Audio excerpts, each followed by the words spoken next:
മത്തായിയുടെ സുവിശേഷം 5-ാം അധ്യായത്തിൻ്റെ 43 മുതലുള്ള വാക്യങ്ങൾ പറയുന്നത്, കൂട്ടുകാരനെ സ്നേഹിക്കുക എന്നും ശത്രുവിനെ പകയ്ക്കുക എന്ന് അരുളിച്ചത് നിങ്ങൾ കേട്ടിട്ടുണ്ടല്ലോ. ഞാനോ നിങ്ങളോട് പറയുന്നു, നിങ്ങളുടെ ശത്രുക്കളെ സ്നേഹിപ്പിൻ, നിങ്ങൾ ഉപദ്രവിക്കുന്നവർക്ക് വേണ്ടി പ്രാർത്ഥിപ്പിൻ.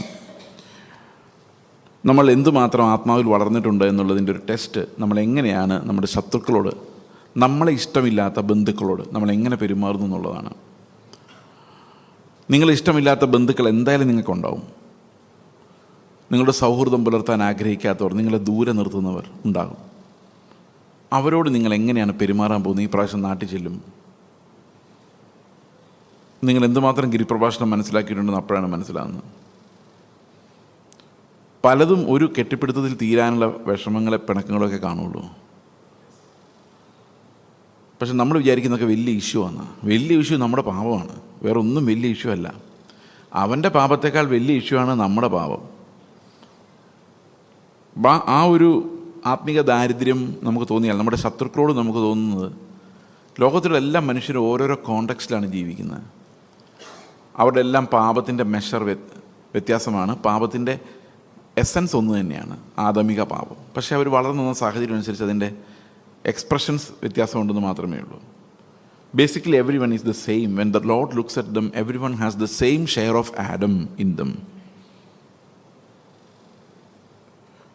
അപ്പോൾ അതുകൊണ്ട് തന്നെ നമ്മൾ ആരെ നോക്കിയാലും they are not better than us. It is the environment that they are in that defines their character. ശാസ്ത്രമനുസരിച്ച് ഓരോ മനുഷ്യനും ജനറ്റിക്കലി വയേർഡാണ്. ജനറ്റിക്കലി വയേർഡ് എന്ന് പറഞ്ഞു കഴിഞ്ഞാൽ WIRED, വയേർഡ് എന്ന് പറഞ്ഞു കഴിഞ്ഞാൽ അവരുടെ ജനറ്റിക്സ് അവരോട് എന്ത് പറയുന്നു ആ രീതിയിൽ അവർക്ക് ചിരിക്കാനും വർത്താനം പറയാനും ഒക്കെ പറ്റുള്ളൂ. We are slaves by birth, we are Adamic by nature. അതുകൊണ്ട് നമുക്ക് അതിനെ അതിജീവിക്കാൻ, ഈ ജനറ്റിക്സിനെ അതിജീവിക്കാൻ നമുക്ക് പുതിയ സൃഷ്ടിയാകേണ്ടത് ആവശ്യമാണ്. പുതിയ സൃഷ്ടിയാകുമ്പോൾ പഴയതെല്ലാം കഴിഞ്ഞുപോയി. ഞാനൊരു ഉദാഹരണം നിങ്ങളോട് പറയാൻ ആഗ്രഹിക്കുന്നത്, ഞങ്ങളുടെ കൂട്ടായ്മയിലൊരു സഹോദരനുണ്ടായിരുന്നു, മരിച്ചുപോയി, കോവിഡായിട്ട് മരിച്ചുപോയി. അദ്ദേഹം മാനസിക രോഗിയായിരുന്നു, വളരെ സീരിയസ് ആയിട്ടുള്ള മെൻ്റൽ സിക്നെസ്. പല സമയത്ത് ബന്ധനസ്ഥനായിട്ട് ഹോസ്പിറ്റലിൽ കിടക്കുകയായിരുന്നു. അപ്പോൾ ഒരു ദിവസം അദ്ദേഹത്തിന് സുബോധമുള്ള സമയത്ത് റോമാലേഖനത്തിലൊരു വാക്യം ഒരു മുറിഞ്ഞ ഒരു പേപ്പർ കടലാസിൽ കണ്ടു. ബൈബിളിൻ്റെ തന്നെ പേപ്പർ. ശരീരം പാപനിമിത്തം മരിക്കേണ്ടതെങ്കിലും ആത്മാവ് വിശ്വാസ നിമിത്തം അല്ലേ നിത്യജീവനാകുന്നു എന്ന വാക്യം. ഇപ്പം ശരീരം മരിച്ചാലും ആത്മാവ് നിത്യജീവനാകുന്നുള്ളത് അദ്ദേഹത്തെ സ്ട്രൈക്ക് ചെയ്തു. ആ സമയത്ത് പുള്ളി വിശ്വസിച്ചു, എൻ്റെ ശരീരത്തിലെ ഹോർമോണുകൾ, കെമിക്കലുകൾ എന്നെ ഇങ്ങനെ ആക്കിയാലും, ഇത് തകർന്നു പോയാലും എൻ്റെ ഉള്ളിൽ ദൈവം നിത്യമായൊരു ആത്മാവിനെ നൽകാൻ, നിത്യജീവനുള്ള ആത്മാവിനെ നൽകുവാൻ കഴിയുന്ന ദൈവം.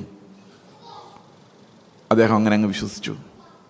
ആ വിശ്വാസത്തോടെ അദ്ദേഹത്തിൻ്റെ രോഗം സൗഖ്യമായി. വിശ്വസിച്ചപ്പോൾ തന്നെ രോഗം സൗഖ്യമായി. അദ്ദേഹം ചെന്ന് ഡോക്ടറോട് പറഞ്ഞു, എനിക്ക് രോഗമില്ല ഇപ്പം.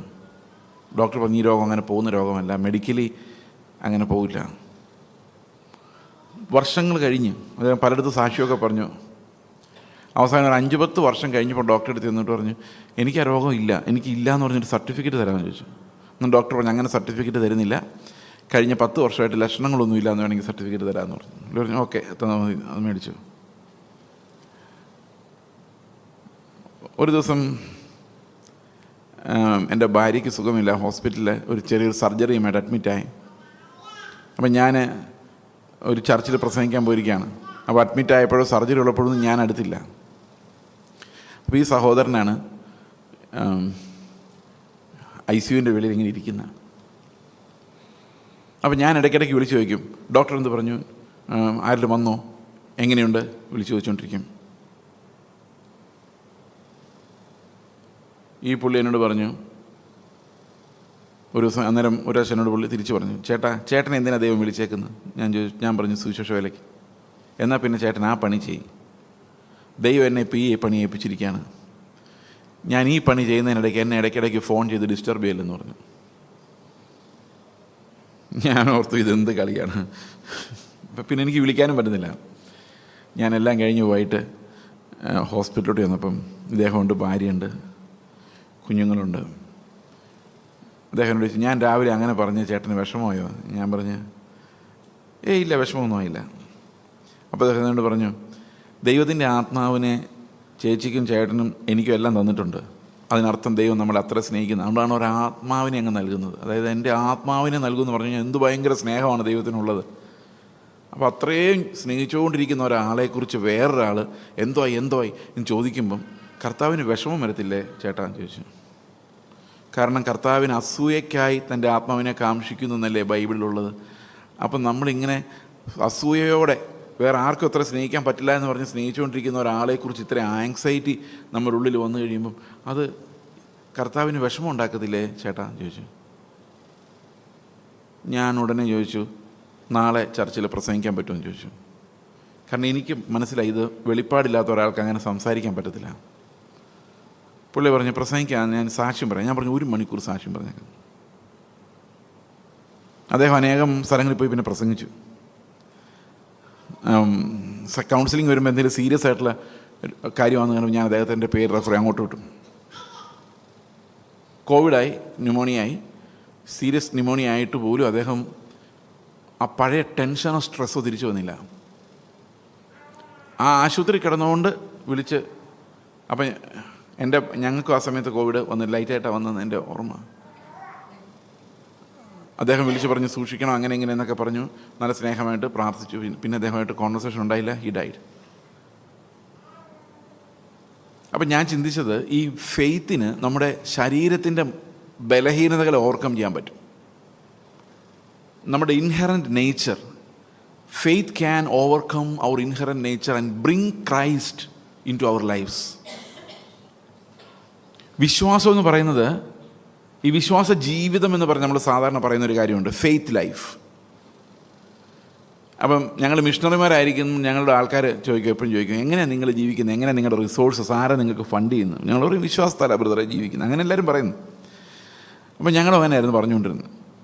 അപ്പോൾ ഒരു ദിവസം ഞാനിരുന്ന് ആലോചിച്ചു, വിശ്വാസത്താല ജീവിക്കുന്നതെന്ന് പറഞ്ഞു കഴിഞ്ഞാൽ എൻ്റെ വിശ്വാസം എന്താ? എനിക്ക് പൈസ കുറയുമ്പം കർത്താവ് പൈസ തരും. എനിക്ക് ആരോഗ്യം കുറയുമ്പം ആശുപത്രി പോകാതെ തന്നെ ദൈവം സൗഖ്യം തരും. ഇതൊക്കെയാണ് വിശ്വാസ ജീവിതം നമ്മൾ വിചാരിച്ചിരിക്കുന്നത്. എനിക്ക് ആഹാരം കഴിക്കാനില്ലെങ്കിൽ ദൈവം എവിടെ നിന്നെങ്കിലും കാക്കയെ അയക്കുന്ന ദൈവം തക്ക സമയത്ത്. അപ്പോൾ ഞാനിങ്ങനെ ആലോചിക്കുകയാണ്, അപ്പോൾ വിശ്വാസത്തിൻ്റെ അന്തം, ടാർഗറ്റ്, നമ്മൾ വിശ്വാസത്തെ ഒരു ചൂണ്ടയായിട്ട് പരിഗണിക്കുകയാണെങ്കിൽ ആ ചൂണ്ട കൊണ്ട് നമ്മൾ പിടിക്കുന്ന എന്താ? പൈസ ഇല്ലാത്തപ്പോൾ പൈസ, ആരോഗ്യമില്ലാത്ത ആരോഗ്യം. അപ്പോൾ വിശ്വാസ ജീവിതം എന്ന് പറഞ്ഞാൽ ഇതൊക്കെ നിങ്ങളൊക്കെ അധ്വാനിച്ച് സമ്പാദിക്കുമ്പം, കാശ് ഉണ്ടാക്കുമ്പോൾ ഞങ്ങൾ വിശ്വസിച്ച് അതെല്ലാം അതിൻ്റെ ഒരു വിഹിതം അടിച്ചു മാറ്റും. അതിനെയാണ് നമ്മൾ വിശ്വാസ ജീവിതം എന്ന് പറയുന്നത്.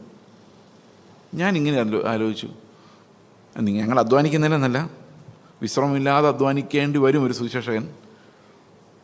അപ്പം ഞാൻ ആലോചിച്ചു, അതാണോ വിശ്വാസ ജീവിതം? Is that faith life? വിശ്വാസം കൊണ്ട് നമ്മൾ നേടുന്നത് എന്താണ്? വിശ്വാസം കൊണ്ട് നമ്മൾ നേടുന്നത് ജീവിക്കാനുള്ള പൈസയാണോ? അല്ല, ക്രിസ്തുവിനെയാണ്. വിശ്വാസത്തിൻ്റെ ലക്ഷ്യം യേശു ക്രിസ്തു തന്നെയാണ്. We need to get Christ. ഇപ്പോൾ വിശ്വസിക്കുമ്പോൾ എനിക്ക് ലഭിക്കേണ്ടത് യേശു ക്രിസ്തുവിനെയാണ്. ഓരോ മോമെൻറ്റിലും I need to get Christ living in me. അതാണ് ഫെയ്ത്തിൻ്റെ ലക്ഷ്യം. ആ ഫെയ്ത്ത് ലൈഫിനെ കുറിച്ച് പറയുന്നത് ഗലാത്യർ 2:20. ഇതെൻ്റെ എല്ലാ സമ്മറി, ഇത്രയും നാളും ഞാൻ പ്രസംഗിച്ചതിൻ്റെയും ഈ ഒരാഴ്ച ഇവിടെ പ്രസംഗിച്ചതിൻ്റെ എല്ലാ സമ്മറി എന്ന് പറയുന്നത് ഗലാത്യ ലേഖനം 2:20. ആ ഗലാത്യ ലേഖനം 2:20 ഇങ്ങനെയാണ് പറയുന്നത്. നമുക്കൊരു നിമിഷം ഒന്ന് വായിക്കാം. അതൊരു സ്റ്റാൻഡേർഡ് വാക്യം, നിങ്ങളെല്ലാവരും ഇത് കാണാതെ പഠിക്കണമെന്ന് ഞാൻ ആഗ്രഹിക്കുന്നു. ഞാൻ വായിക്കാം. I been crucified with Christ, it is no longer I who live but Christ who lives in me. അപ്പോൾ നിങ്ങൾ ചോദിക്കുക, എന്താ ഇത് പറയുന്നത്? നിങ്ങൾ തന്നെയല്ലേ ഇവിടെ നിൽക്കുന്നത്? നീ അല്ല ക്രിസ്തു എന്ന് പറഞ്ഞാൽ ഞങ്ങൾ എങ്ങനെ വിശ്വസിക്കും? നിന്റെ തനി സ്വഭാവം പലപ്പോഴും ഞങ്ങൾ കാണുന്നുണ്ടല്ലോ. അപ്പോൾ ഈ മരിച്ചു, ഇനി ക്രിസ്തു എന്നൊക്കെ പറഞ്ഞ് ഞങ്ങൾ എങ്ങനെ വിശ്വസിക്കും?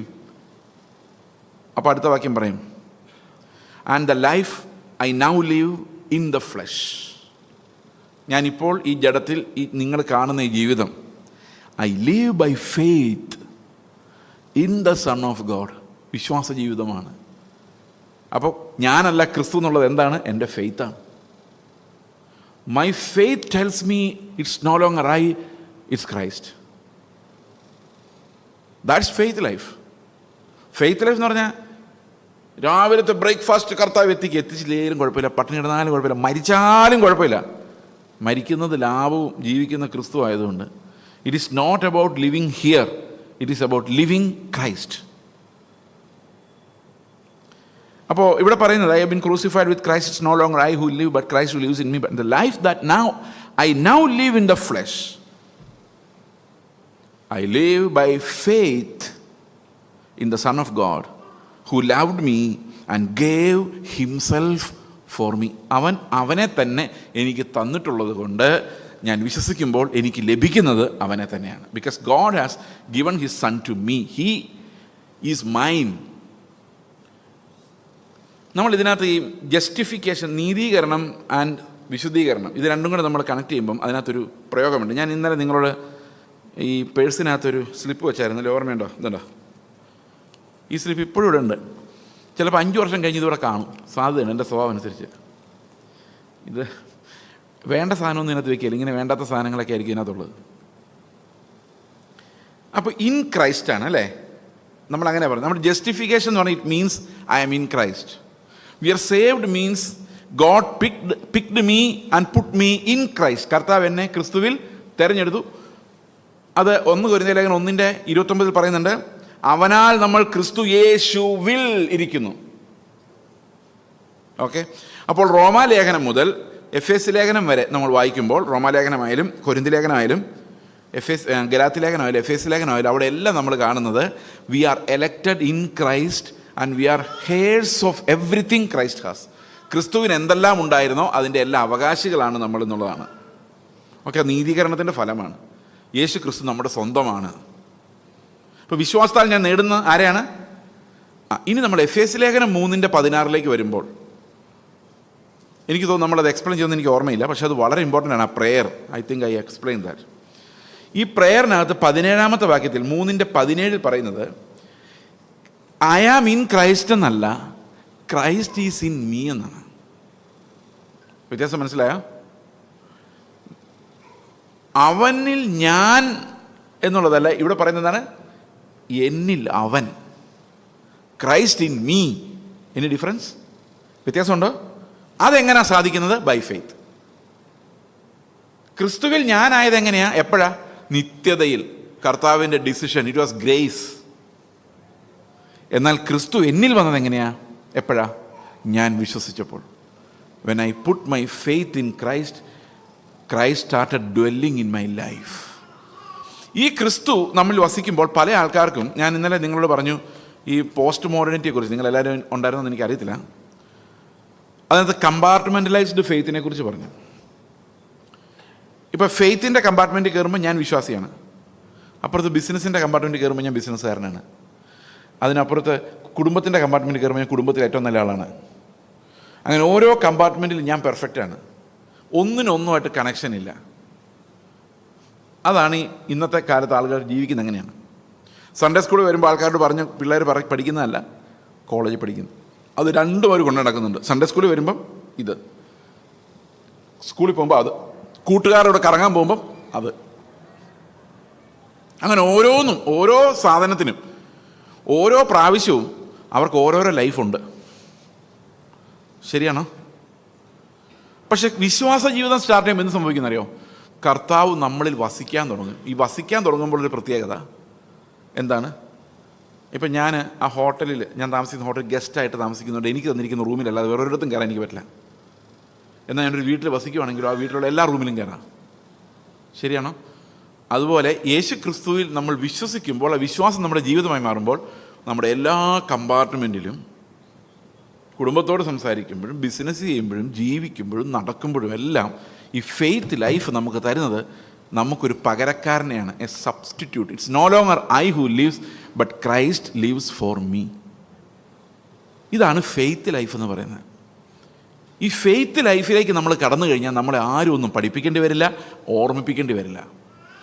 ഈ ഗലാത്യർ 2:20 അത് നിങ്ങളുടെ ലൈഫിൻ്റെ ഭാഗമായിട്ട് മാറിക്കഴിഞ്ഞാൽ എവിടെ പോയാലും നിങ്ങൾ തിരിച്ചു വരും. കാരണം ഇതൊരിക്കലും എടുത്തു കളയാൻ പറ്റാത്തൊരു അടിസ്ഥാനമാണ്. ക്രിസ്തുവാണ് ജീവിക്കുന്നത്, ഞാനല്ല എന്നുള്ള ഫെയ്ത്ത്. അത് അവഗണിക്കാൻ നമുക്ക് പറ്റില്ല. കാരണം അങ്ങനെ ഒരു അടിസ്ഥാനം നമ്മുടെ ഹൃദയത്തിൽ വീണാൽ പിന്നെ നമ്മളെ പഠിപ്പിക്കുന്നത് പാസ്റ്റർമാരല്ല, എന്നെപ്പോലുള്ള ഉപദേഷ്ടാക്കന്മാരല്ല, ഇവരൊക്കെ ഇവിടെ കാണും. പക്ഷെ നിങ്ങളെ പഠിപ്പിക്കുന്നത് ദൈവത്തിൻ്റെ ആത്മാവാണ്. അതാണ് ഒന്ന് ഈ കർത്താവിൻ്റെ ലൈഫിലേക്ക്, ആ പരിജ്ഞാനത്തിൻ്റെ ലൈഫിലേക്ക് നമ്മൾ കടന്നു കഴിഞ്ഞാൽ പിന്നെ നമ്മളെ പഠിപ്പിക്കുന്നത് ദൈവത്തിൻ്റെ ആത്മാവാണ്. അപ്പോൾ ദൈവത്തിൻ്റെ ആത്മാവ് നമ്മളെ പഠിപ്പിക്കുന്നത് നമുക്ക് വിവേചിക്കാൻ പറ്റും. ഓക്കെ, ഈ ദൈവത്തിൻ്റെ ആത്മാവ് പഠിപ്പിക്കുന്നത് എങ്ങനെ വിവേചിക്കുന്നതെന്ന് വെച്ച് കഴിഞ്ഞാൽ അതും കൂടെ ഞാൻ പറഞ്ഞിട്ട് നമുക്ക് ഗിരിപ്രഭാഷണത്തിൻ്റെ ബാക്കി ഭാഗങ്ങളിലേക്ക് പ്രവേശിക്കാം. എബ്രായ ലേഖനമാണ് ഇതിന് ഏറ്റവും ആധാരമായിട്ട് നമുക്ക് ഉപയോഗിക്കാവുന്ന ഒരു ലേഖനം. അവിടുത്തെ ഒരു വാക്യം ഇന്ന് പാസ്റ്റർ അത് കോട്ട് ചെയ്തു. ആ വാക്യം ഇങ്ങനെയാണ്: ദൈവത്തിൻ്റെ വചനം ഇരുവായ്ത്തലുള്ള ഏത് വാളിനേക്കാളും മൂർച്ചയേറിയതും പ്രാണനെയും ആത്മാവിനെയും സന്ധിമജ്ജകളെയും വേർപിടിക്കാൻ തക്കവണ്ണം ശക്തിയുള്ളതും ഹൃദയത്തിൻ്റെ ഭാവങ്ങളെയും നിനവുകളെയും വിവേചിക്കുന്നതും ആകുന്നു. അപ്പോൾ സാധാരണഗതിയിൽ ഞാൻ ആദ്യമൊക്കെ ചിന്തിച്ചുകൊണ്ടിരുന്നെങ്കിൽ ഇരുവായ്ത്തലുള്ള വാളെന്ന് പറഞ്ഞു കഴിഞ്ഞാൽ പറയുന്നവനെയും വെട്ടും കേൾക്കുന്നവനെയും വെട്ടും, ഇങ്ങനെ ചിന്തിച്ചുകൊണ്ടിരുന്നത്. കാരണം രണ്ട് സൈഡിലുണ്ടല്ലോ. പിന്നെ ഞാൻ ഈ ബ്ലേഡിനെ കുറിച്ച് ആലോചിച്ചു. ബ്ലേഡിന് രണ്ട് സൈഡിൽ മൂർച്ചയുണ്ട്. അതെന്തിനാണ് രണ്ട് സൈഡിൽ മൂർച്ച വെച്ചേക്കുന്നത്? കട്ട് ചെയ്ത് പോകാൻ വേണ്ടിയാ അല്ലേ? ആണോ? അതോ വെട്ടുന്ന ഈ ബ്ലേഡ് എടുക്കുന്നവനെ കൂടെ മുറിക്കാൻ വേണ്ടിയാണോ? ആണോ? അല്ലല്ലോ. എന്തിനാ രണ്ട് സൈഡിലും ഭയങ്കര ബ്ലേഡ് എന്ന് പറഞ്ഞാൽ എന്താ അർത്ഥം? അത് ഒട്ടും കട്ടിയില്ലാതെ മൂർച്ചയാക്കി വെച്ചിരിക്കുന്നത് എന്തുകൊണ്ടാണ്? അത് നമ്മൾ എന്തിനെ മുറിക്കുന്നോ അതിനെ അധികം ഹർട്ട് ചെയ്യാതെ കടന്നു പോകണം, ഷാർപ്പായിട്ട് കട്ട് ചെയ്യാൻ വേണ്ടിയല്ലേ?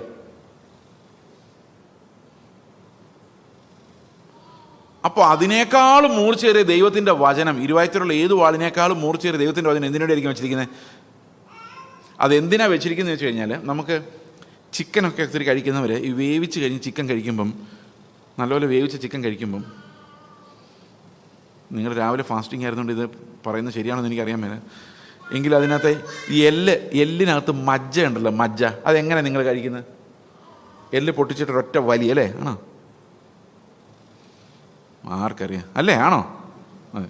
ഇനി ഇത് വേവിക്കാത്ത ഇറച്ചിയാണ് എല്ലെടുത്താലോ, അതിനകത്ത് മജ്ജ വലിച്ചാൽ വരുമോ? വരില്ല. ഇനി നമുക്കൊന്ന് പിളർന്ന് നോക്കാം, ആ എല്ലൊന്ന് പിളർന്ന് നോക്കാം.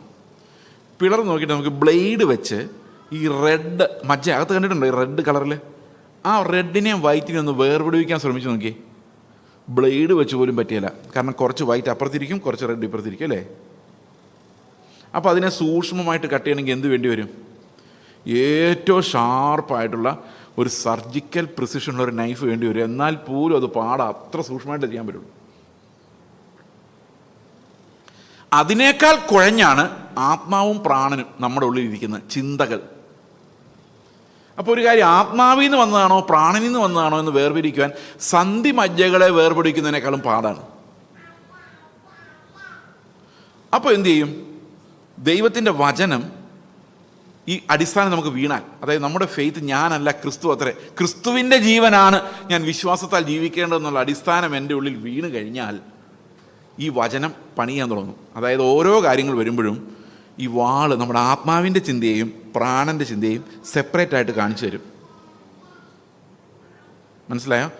അങ്ങനെ കാണിച്ചു കിട്ടുന്ന ഒരാളെയാണ് നമ്മൾ മെച്വർ ക്രിസ്ത്യൻ എന്ന് പറയുന്നത്. അവരെ ഉപദേഷ്ടാക്കന്മാരാകാവൂ എന്നാണ് എബ്രായ ലേഖനം പറയുന്നത്. അങ്ങനെ ആത്മാവിൻ്റെ ചിന്തകളെയും പ്രാണൻ്റെ ചിന്തകളെയും വിവേചിക്കാൻ ദൈവവചനത്തിൻ്റെ ആ ഷാർപ്പ്നെസ് കൊണ്ട് വിവേചിക്കാൻ പറ്റുന്ന ആളുകൾക്ക് മാത്രമേ ഉപദേഷ്ടാക്കന്മാരായിരിക്കാൻ പറ്റുള്ളൂ എന്നാണ് പറയുന്നത്. പക്ഷെ അവർ പഠിപ്പിക്കുന്ന ഉപദേശം കട്ട് ചെയ്യാനല്ല, അവർ പഠിപ്പിക്കുന്ന ഉപദേശം എന്തിനാണ്? അടിസ്ഥാനം ഇടാൻ വേണ്ടിയാണ്. ഞാനൊരു ചെറിയ എക്സാമ്പിൾ ഞങ്ങളോട് പറയാം. ഞാൻ നിങ്ങളോട് കാണുമായിരിക്കാം. ഒരു ദിവസം ഞങ്ങൾ ഭയങ്കര ദാരിദ്ര്യത്തിലൂടെ ഓങ്കോളിൽ താമസിക്കുന്ന സമയത്ത് ഒരു സ്വപ്നം ഞാൻ കണ്ടു. ഒരു പാറക്കെട്ടിലൂടെ ഭയങ്കര ബുദ്ധിമുട്ടി ഞാൻ പോകുന്നു. അപ്പോൾ അതിൻ്റെ റോഡിന് താഴെ കൂടെ ഞാൻ ഇങ്ങനെ കാണുകയാണ്, ഒരു നല്ല റോഡ് പോകുന്നു. സ്വപ്നമോ? അപ്പോൾ സ്വപ്നത്തിൽ ഞാൻ പറയാം, കർത്താവേ ഞങ്ങൾക്ക് നല്ലൊരു വഴി തുറന്നതിനായിട്ട് സ്തോത്രം. ഇത് പ്രാണൻ്റെ ആണോ ആത്മാവിൻ്റെ ആണോ ഈ ആലോചന? കണ്ണ് തുറന്നു ഉടനെ ദൈവത്തിൻ്റെ വചനം പറഞ്ഞു, നാശത്തിലേക്ക് പോകുന്ന വഴി വിശാലവും അതിലേക്ക് കിടക്കുന്നവർ അനേകരുമാകുന്നു. ആ വാൾ അതിനെ വെട്ടിയില്ലായിരുന്നെങ്കിൽ ഞാൻ ഇന്ന് നിങ്ങളുടെ മുമ്പിൽ ഉണ്ടാവില്ലായിരുന്നു. അത് കഴിഞ്ഞ് 3 ആഴ്ച കഴിഞ്ഞപ്പോഴേക്കും ഞങ്ങൾക്ക് എന്ത് സപ്പോർട്ട് ചെയ്യാൻ റെഡിയായിട്ട് ആൾക്കാർ വന്നു. അന്ന് ഫുഡ് അവർക്ക് ചായ കൊടുക്കാനൊരു ഗ്ലാസ് പോലും ഇല്ലായിരുന്നു. അവർ പറഞ്ഞു, നിങ്ങളിങ്ങനെ കിടന്ന് കഷ്ടപ്പെടരുത്, നിങ്ങൾക്ക് വേണ്ട എന്തും ഞങ്ങൾ തരാം. അപ്പോൾ ഈ വാള് വെട്ടിയില്ലായിരുന്നെങ്കിൽ ഞാൻ പറഞ്ഞു, കർത്താവേ നീ വഴി തുറന്നതിനായിട്ട് സ്തോത്രം. പക്ഷേ അത് എൻ്റെ പ്രാണൻ്റെ ജയമായിരുന്നേനെ, ആത്മാവിലുള്ള ശബ്ദമാകുമായിരുന്നില്ല. അന്ന് ആ വാളത് വെട്ടി ഇത് വിശാലമായ വഴി നാശത്തിലേക്കുള്ളതെന്ന് പറഞ്ഞില്ലായിരുന്നെങ്കിൽ ഇന്ന് ഞാൻ ആന്ധ്രാപ്രദേശിലെ ഓങ്കോളിൽ ഒരു children's home, HIV care centre, school, ഇങ്ങനെയുള്ള പരിപാടികളെല്ലാം നടത്തിയത് ഞായറാഴ്ചയാണ്. എത്ര പേര് ഇന്ന് വൈകിട്ട് വീട്ടിൽ പോയിട്ട് തിരിച്ചു വരും? നാളെ എത്ര പേർക്ക് അവധിയിലുണ്ട്? ഈ മാസം തീരാൻ പോവാണ്. എത്ര രൂപ ബാക്കിയുണ്ട്? അടുക്കളയിൽ എത്ര പച്ചക്കറിയുണ്ട്? അമേരിക്കയിലുള്ള കണക്ക് കൊടുത്തോ? അവരുടെ കാശ് എത്ര ബാക്കിയുണ്ട് ബാങ്കിൽ? ഇതൊക്കെ നോക്കിക്കൊണ്ടിരിക്കുന്ന ഒരു കണക്കപ്പള്ളിയായിരുന്നേനെ.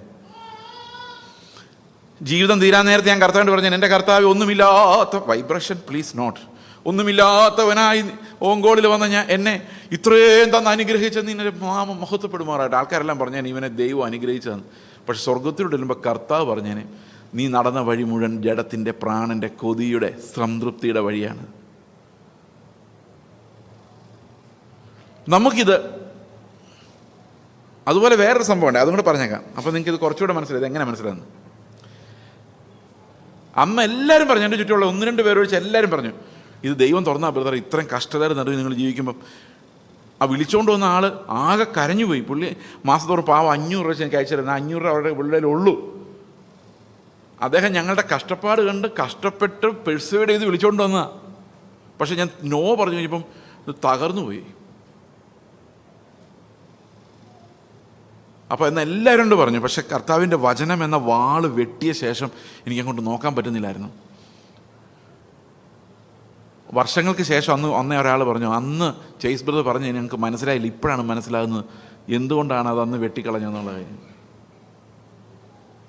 പിന്നെ കുറേ നാളുകൾക്ക് ശേഷം 10 വർഷത്തോളമായി കഴിഞ്ഞപ്പോൾ ഒരു ദിവസം ഞാൻ എൻ്റെ ഭാര്യയുടെ വീട്ടിലിരിക്കുകയാണ്. അന്ന് ഭാര്യയ്ക്ക് 8 സഹോദരങ്ങളാണ്. ഞങ്ങളെല്ലാവരും ഇങ്ങനെ വൈകിട്ട് കൂടി, അതോ ആദ്യമായിട്ടാണ് കൂടുന്നത്, എനിക്കൊന്നും അതിന് ശേഷം അങ്ങനെ കൂടിയിട്ടില്ലെന്ന് തോന്നുന്നു.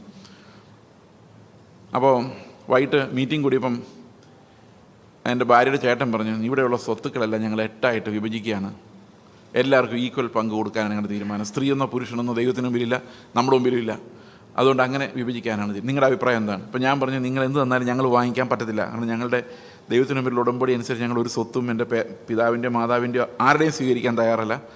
ഞങ്ങൾക്കത് നോക്കാനുള്ള, സ്വത്ത് മേടിച്ചാൽ തന്നെ അത് നോക്കാനോ അതിൽ കൃഷി ചെയ്യാനോ അവിടെ വീട് പണിയാനോ ഒന്നും ഞങ്ങളെക്കൊണ്ട് സാധിക്കില്ല, ഞങ്ങളുടെ പണി അതല്ല, അതുകൊണ്ട് ഞങ്ങളെക്കൊണ്ട് സാധിക്കില്ലെന്ന് പറഞ്ഞു. അപ്പം എൻ്റെ അത്ഭുതം എന്ന് പറഞ്ഞാൽ എൻ്റെ ഒരു ബ്രദർ സുവിശേഷകാരൻ, അദ്ദേഹം അത് തന്നെ പറഞ്ഞു, ഞങ്ങൾക്ക് വേണ്ട, കാരണം പുള്ളിയുടെ സ്വത്ത് പുള്ളി കിട്ടിയിട്ടുണ്ട്. അപ്പോൾ അതിൽ ഇതുവരെ പോയി തിരിഞ്ഞു നോക്കാൻ പറ്റിയിട്ടില്ല. അപ്പോൾ ഇതും കൂടെ കിട്ടിയിട്ട് എന്ത് കാര്യമെന്നാണ് പുള്ളിക്ക് മനസ്സിലാകുന്നില്ല.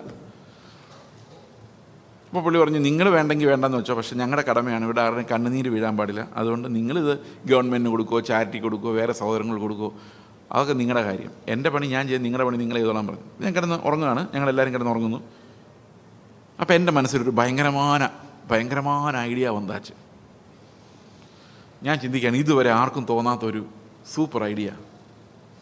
എന്താണെന്ന് വെച്ച് കഴിഞ്ഞാൽ, ഒത്തിരി മിഷണറിമാർ പോയി പല സ്ഥലത്തും കഷ്ടപ്പെട്ട് അവസാനം റിട്ടയർ ചെയ്യുമ്പോൾ പല ആൾക്കാരും വീട്ടിൽ നിന്നൊക്കെ പുറത്താക്കിയവരായിരിക്കും. ഇവർ എവിടെ താമസിക്കും?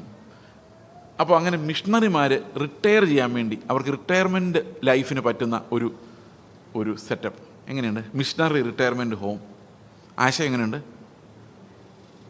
അത് ഞാനായിട്ട് ചെയ്യില്ല, അത് വേറെ ഏതെങ്കിലും ഒരു സംഘടന, ട്രസ്റ്റോ സൊസൈറ്റിയോ, എനിക്ക് ഇതിൻ്റെ പുറകെ നടക്കാൻ പറ്റില്ല, ചെയ്യുവാണെങ്കിൽ അവർക്ക് കൊടുത്തേക്കാം. It's good idea, right? What you say? അത് സത്യം പറഞ്ഞ ആരുടെയും തലയിൽ തോന്നിയിട്ടില്ലെന്ന് എനിക്കിപ്പോഴും തോന്നുന്നുണ്ട്. നിങ്ങളുടെ ആരുടെയും തലയിൽ തോന്നിയായിരുന്നു അങ്ങനെ? സാധ്യത കുറവാണ്.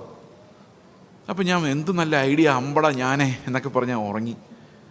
നേരം വെളുത്ത് ഒരു 6:30 മണിയായപ്പോൾ ഞാൻ എഴുന്നേറ്റ്. ഒത്തിരി ലേറ്റായിട്ടാണ് കിടക്കുന്നത്, അപ്പോൾ ആരും എഴുന്നേറ്റിട്ടില്ല. ഞാൻ എൻ്റെ കട്ടിലിൽ ഇങ്ങനെ ഇരിക്കുകയാണ്. അപ്പോൾ ഞാനൊരു അശരീരി പോലെ കേൾക്കുകയാണ്, നിൻ്റെ പണി തീർന്നു, നീ റിട്ടയർ ചെയ്തോളെ.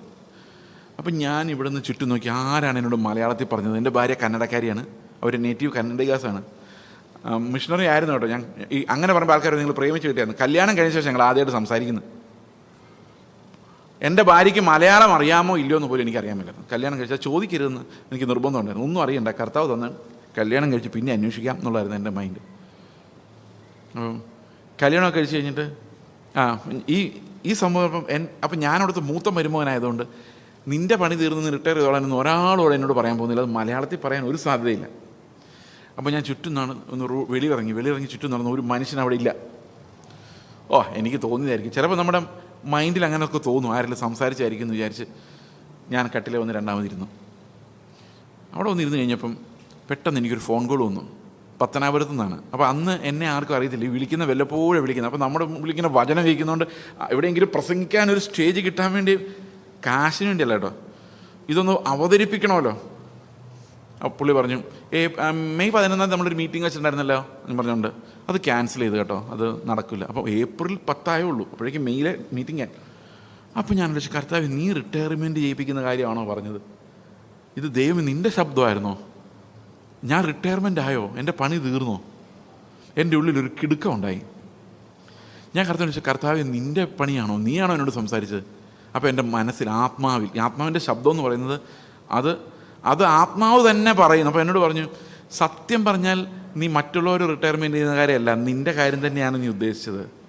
അതായത് നീ ഒന്നും മേടിക്കുന്നില്ല, സ്വത്തില്ല, അവസാനം റിട്ടയർ ചെയ്യുമ്പം നീ എവിടെ പോയി താമസിക്കുന്നൊരു ചിന്ത നിൻ്റെ ഉള്ളിൽ കിടപ്പുണ്ടായിരിക്കാം.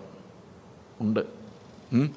വിതയ്ക്കാത്തടത്ത് കൊയ്യുകയും വിതറാത്തടത്തും ചേർക്കുകയും ചെയ്യുന്ന ദുഷ്ടമനുഷ്യനായ ദൈവം ആവശ്യത്തിനെല്ലാം നിന്നെ ഉപയോഗിച്ച് വയസ്സനാങ്കാലത്ത് നിന്നെ എവിടെയെങ്കിലും എറിഞ്ഞു കളയുമെന്ന് നീ വിചാരിക്കുന്നത് കൊണ്ട് ഈ വയസ്സനാങ്കാലത്ത് നിനക്ക് ജീവിക്കാൻ വേണ്ടി റിട്ടയർമെൻറ്റ് ഹോം നീ അന്വേഷിച്ചുകൊണ്ടിരിക്കുകയാണ്. എന്തായാലും നീ പണിയുമ്പോൾ നിനക്കൊരു റൂം കിട്ടാതിരിക്കില്ലല്ലോ.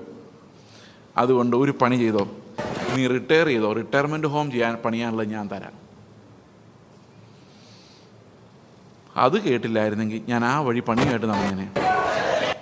ഇവിടെ എല്ലാം ഈ ലോകം എൻ്റെ പ്രാണന് ഏറ്റവും നല്ലതെന്ന് ചിന്തിച്ച് ആശ്വസിച്ചിരുന്നിടത്തുനിന്ന് കർത്താവിൻ്റെ വചനം ബ്രേക്ക് ചെയ്ത് പിന്നെ സഫറിങ്ങിൻ്റെ ഇടുക്ക് വഴിയിലൂടെ തന്നെ പോയാൽ മതി എന്ന് പറഞ്ഞ് ഇങ്ങനെ വന്നുകൊണ്ടാണ് ഇന്ന് ഇവിടെ വന്ന് നിങ്ങളുടെ മുമ്പിൽ വചനം സംസാരിക്കുന്നത്. ഇല്ലെങ്കിൽ I would not be here. അപ്പോൾ നമ്മൾ യേശുക്രിസ്തു എന്ന അടിസ്ഥാനത്തിന്മേൽ നമ്മുടെ കുട്ടികളുടെ ലൈഫ് വന്നു കഴിഞ്ഞാൽ നിങ്ങൾ അവരെ ചൊല്ലി ചിലപ്പം നിലവിളിക്കും. കാരണം അവർ സങ്കടം കൊണ്ടായിരിക്കില്ല, വേദന കൊണ്ടായിരിക്കും. നിങ്ങളുടെ പിള്ളേർ പറയാണ്, ഞങ്ങൾ ഇന്ന രാജ്യത്തേക്ക് മിഷണറി ആയിട്ട് പോവുക, നമ്മളെങ്ങനെ വിടും അവരെ? നമ്മുടെ ഹൃദയം തകർന്നു പോകും. പക്ഷെ അവർ ക്രിസ്തുവിൻ്റെ പകരക്കാരൻ, ക്രിസ്തു എന്ന പകരക്കാരനെ വിശ്വസിച്ചുകൊണ്ടായിരിക്കും പോകുന്നത്. ഞങ്ങൾ മരിച്ചാൽ അത് ലാഭമെന്ന് പറഞ്ഞ് പോകുന്ന പിള്ളേരുണ്ടായാൽ അപ്പനമ്മമാർക്ക് വിലാപം. അവർ പ്രാർത്ഥിച്ച് അറ്റ്ലാന്റിക്കിന് മുകളിലൊക്കെ ഉള്ളത് ക്ലിയർ ചെയ്ത് വരുന്നേ ഉള്ളൂ. ഏതാ ദുരാത്മാവും അന്ധകാര ശക്തിയൊക്കെ ക്ലിയർ ചെയ്ത് ഒരു വിധത്തിൽ വിസയൊക്കെ ഓക്കെ ആക്കി വരുമ്പോഴേക്കും ഇവർക്കിത് വേണ്ട. ഒന്ന് ആലോചിച്ച് നോക്കിയാൽ വീട്ടിലുണ്ടാകുന്ന വാള്, ഛിദ്രം, വേദന, കരച്ചിൽ. അതുകൊണ്ടാണ് പല പാസ്റ്റർമാരും, IPCയുടെ വരെ പാസ്റ്റർമാർ പറയുന്നത്, ഞങ്ങളുടെ പിള്ളേരെങ്ങാൻ ഇവരുടെ കൂടെ പോയി മിഷണറി വേലയ്ക്ക് പോയാൽ ചേസ് ജോസഫ് പാസ്റ്ററിനെതിരെയും സഭയ്ക്കെതിരെയും ഞങ്ങൾ കേസ് കൊടുക്കുന്നു പറയും. അപ്പം അങ്ങനെ പറയുന്നവരുണ്ട്. ബിക്കോസ് ക്രിസ്തുവിൻ്റെ പ്രസംഗം, ക്രിസ്തുവിൻ്റെ അടിസ്ഥാനം ഈ ലോകത്തെ തലമേൽ കീഴ്മേൽ മറിക്കും. This is not a very simple proposition. അപ്പോൾ ആൾക്കാർ പറയുന്നത്, എൻ്റെ പിള്ളേർ വഷളായി നടക്കുക, റോട്ടിൽ കൂടെ നടക്കുകയാണ്, വിശ്വാസമില്ല ബ്രദറെ, ഒന്ന് പ്രാർത്ഥിക്കണേ എന്ന് പറഞ്ഞ് നടന്ന ആൾക്കാർ പറയും, അത്രയും പ്രാർത്ഥിക്കുമെന്ന് ഞങ്ങൾ വിചാരിച്ചില്ല, ഇത്തിരി കുറച്ച് മതി, ഞങ്ങളൊരു സമാധാനം നഷ്ടപ്പെടുന്ന രീതിയിലായിപ്പോയി, എന്തിനാണ് നിങ്ങൾ അത്രയും പ്രാർത്ഥിക്കുന്നതെന്ന് ചോദിക്കുന്നൊരവസ്ഥയിലേക്ക് വന്നിരിക്കും. ഒരു മിഷണറിയുടെ അമ്മ എന്നോട് ചോദിച്ചു, നിങ്ങൾക്ക് മാത്രം എന്താണ് ഇങ്ങനത്തെ കുഴപ്പം? വേറെ ഒരു ചർച്ചിൽ കുഴപ്പമില്ല, ഞങ്ങളുടെ ചർച്ചിൽ ഇങ്ങനത്തെ കുഴപ്പമേ ഇല്ല. എങ്ങനത്തെ കുഴപ്പമില്ല? ആരെയും മിഷണറിമാരായിട്ട് വിടുന്നില്ല, നിങ്ങൾക്ക് മാത്രം ഈ പിള്ളേരെയൊക്കെ മിഷണറിമാരായിട്ട് വിടുന്നത്. ഞാൻ പറഞ്ഞു, ഞാനാരെയും വിട്ടിട്ടില്ല, അവർ പോകണമെന്ന് പറഞ്ഞ് പോകുന്നതാണ്. ഞങ്ങൾ എന്തുകൊണ്ട് വിടുന്നു എന്ന് ചോദിച്ചു കഴിഞ്ഞാൽ, ഒരു മിഷണറി ആയ ആൾ കാനഡയിൽ പോയി വർക്ക് ചെയ്യുകയല്ലേ, അമേരിക്കയിൽ പോയി വർക്ക് ചെയ്യുകയാണെങ്കിൽ ഒരു മാസം 3 ലക്ഷം രൂപ സാലറി, 30,000 രൂപ ദശാംശം.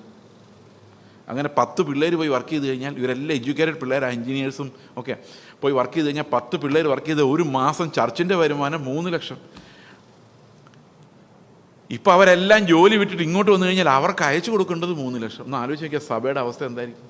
അപ്പോൾ ആകെ മൊത്തം ടോട്ടൽ കണക്ക് കൂട്ടിയാൽ മാമോൻ്റെ എക്കണോമിക്സ് വെച്ച് 10ാം ക്ലാസ്സിൽ 10 വർഷം തോറ്റവരെ വിട്ടാൽ വലിയ കുഴപ്പമില്ലെങ്കിലും ഈ പിള്ളേർ മിഷണറി വേലയ്ക്ക് പോയി കഴിഞ്ഞാൽ കുടുംബത്തിന് നഷ്ടം, സഭയ്ക്ക് നഷ്ടം, അല്ലേ?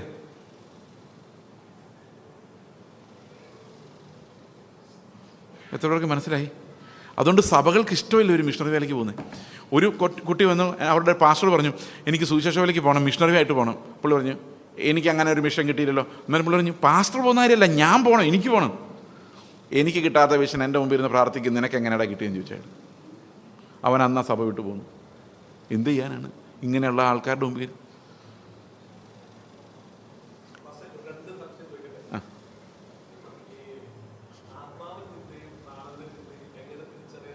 ഓക്കെ, അത് വളരെ ഇമ്പോർട്ടൻ്റ് ആണ്. അതാണ് അത് നമ്മൾ 6-ാം അധ്യായത്തിൽ അതാ വരുന്നത്. അല്ലല്ല, 6-ാം അധ്യായത്തിലേക്ക് വരുമ്പോൾ അത് പറയുന്നുണ്ട്. 6-ാം അധ്യായത്തിൽ ഈ പ്രാർത്ഥനയെക്കുറിച്ച് തന്നെയാണ് പറയുന്നത്. ഓക്കെ, അപ്പോൾ നമുക്ക് അതിൻ്റെ ഉത്തരം, പാസ്റ്റർ ചോദിച്ച ചോദ്യങ്ങളുടെ ഉത്തരം അത് നിങ്ങൾ അറിഞ്ഞിരിക്കേണ്ട കാര്യമാണ്. അതുകൊണ്ട് അതും നമ്മൾ ഉടനെ പരിഗണിക്കുന്നതായിരിക്കും. ഓക്കെ, ആത്മാവിൻ്റെയും പ്രാണൻ്റെയും ചിന്തകളെ വിവേചിക്കുന്ന എങ്ങനെയാണെന്ന് ആരെയും പഠിപ്പിക്കാൻ പറ്റത്തില്ല. പക്ഷെ അതിനുള്ള ഒരു ടെക്നിക്ക് മാത്രം ഞാൻ പറയാം. What would Jesus do? ഇപ്പോൾ ഒരു എക്സാമ്പിൾ പറഞ്ഞു കഴിഞ്ഞാൽ, കർത്താവിനെ എവിടെയെങ്കിലും പ്രാർത്ഥിക്കാൻ വിളിച്ചാൽ പ്രാർത്ഥിച്ച ശേഷം പൈസയ്ക്ക് വേണ്ടി വെയിറ്റ് ചെയ്യുമോ? ഗസ്, ഇമാജിൻ, ചെയ്യുമോ? വളരെ വ്യക്തമല്ലേ? ആത്മാവാണ് നമ്മളെ കാണിച്ചു തരില്ലേ? എന്താ കാണിച്ചു തരുന്നത്? യേശു ആയിരുന്നെങ്കിൽ ഇങ്ങനെ ആകുമായിരുന്നു. അപ്പോൾ ക്രിസ്തുവിൻ്റെ റെവലേഷനിലേക്ക് കയറുന്ന ഒരാൾക്ക് മാത്രമേ ഈ ആത്മാവ് ക്രിസ്തുവിനെ വെളിപ്പെടുന്നു. എപ്പോഴും ആ ക്രിസ്തുവിൻ്റെ വെളിപ്പാട് പിടികിട്ടുള്ളൂ, അത് കേൾക്കുള്ളൂ. അല്ലാത്തവരത് കേൾക്കില്ല. അല്ലാത്തവർ ആ കാശ് കിട്ടി പോക്കറ്റ് വെച്ചിട്ട് കർത്താവിന് സ്വതന്ത്രം ഇങ്ങനെ 5 വീടും കൂടെ തുറന്നു തരണമെന്ന് പറയും, മനസ്സിൽ പറയും. അപ്പോൾ ഓരോ സമയത്തും യേശു ക്രിസ്തു എന്ത് ചെയ്യുമായിരുന്നു എന്നുള്ള റെവലേഷനിലോട്ട് കടക്കാൻ പറ്റിയ ഒരാൾക്ക് മാത്രമേ അവരെ മാത്രമേ നമുക്ക് അങ്ങനെ വിടാൻ പറ്റുള്ളൂ. അല്ലാത്ത ആൾക്കാർ എല്ലാ ദിവസവും മറ്റുള്ളവർ ഉപദേശിക്കുന്ന കേൾക്കണം. മനസ്സിലാവുന്നുണ്ടോ? ഇനി സംശയം ഉണ്ടെങ്കിൽ 5:11 വായിച്ചേ. എബ്രായ ലേഖനം 5:11. 5:11 വായിച്ചേ.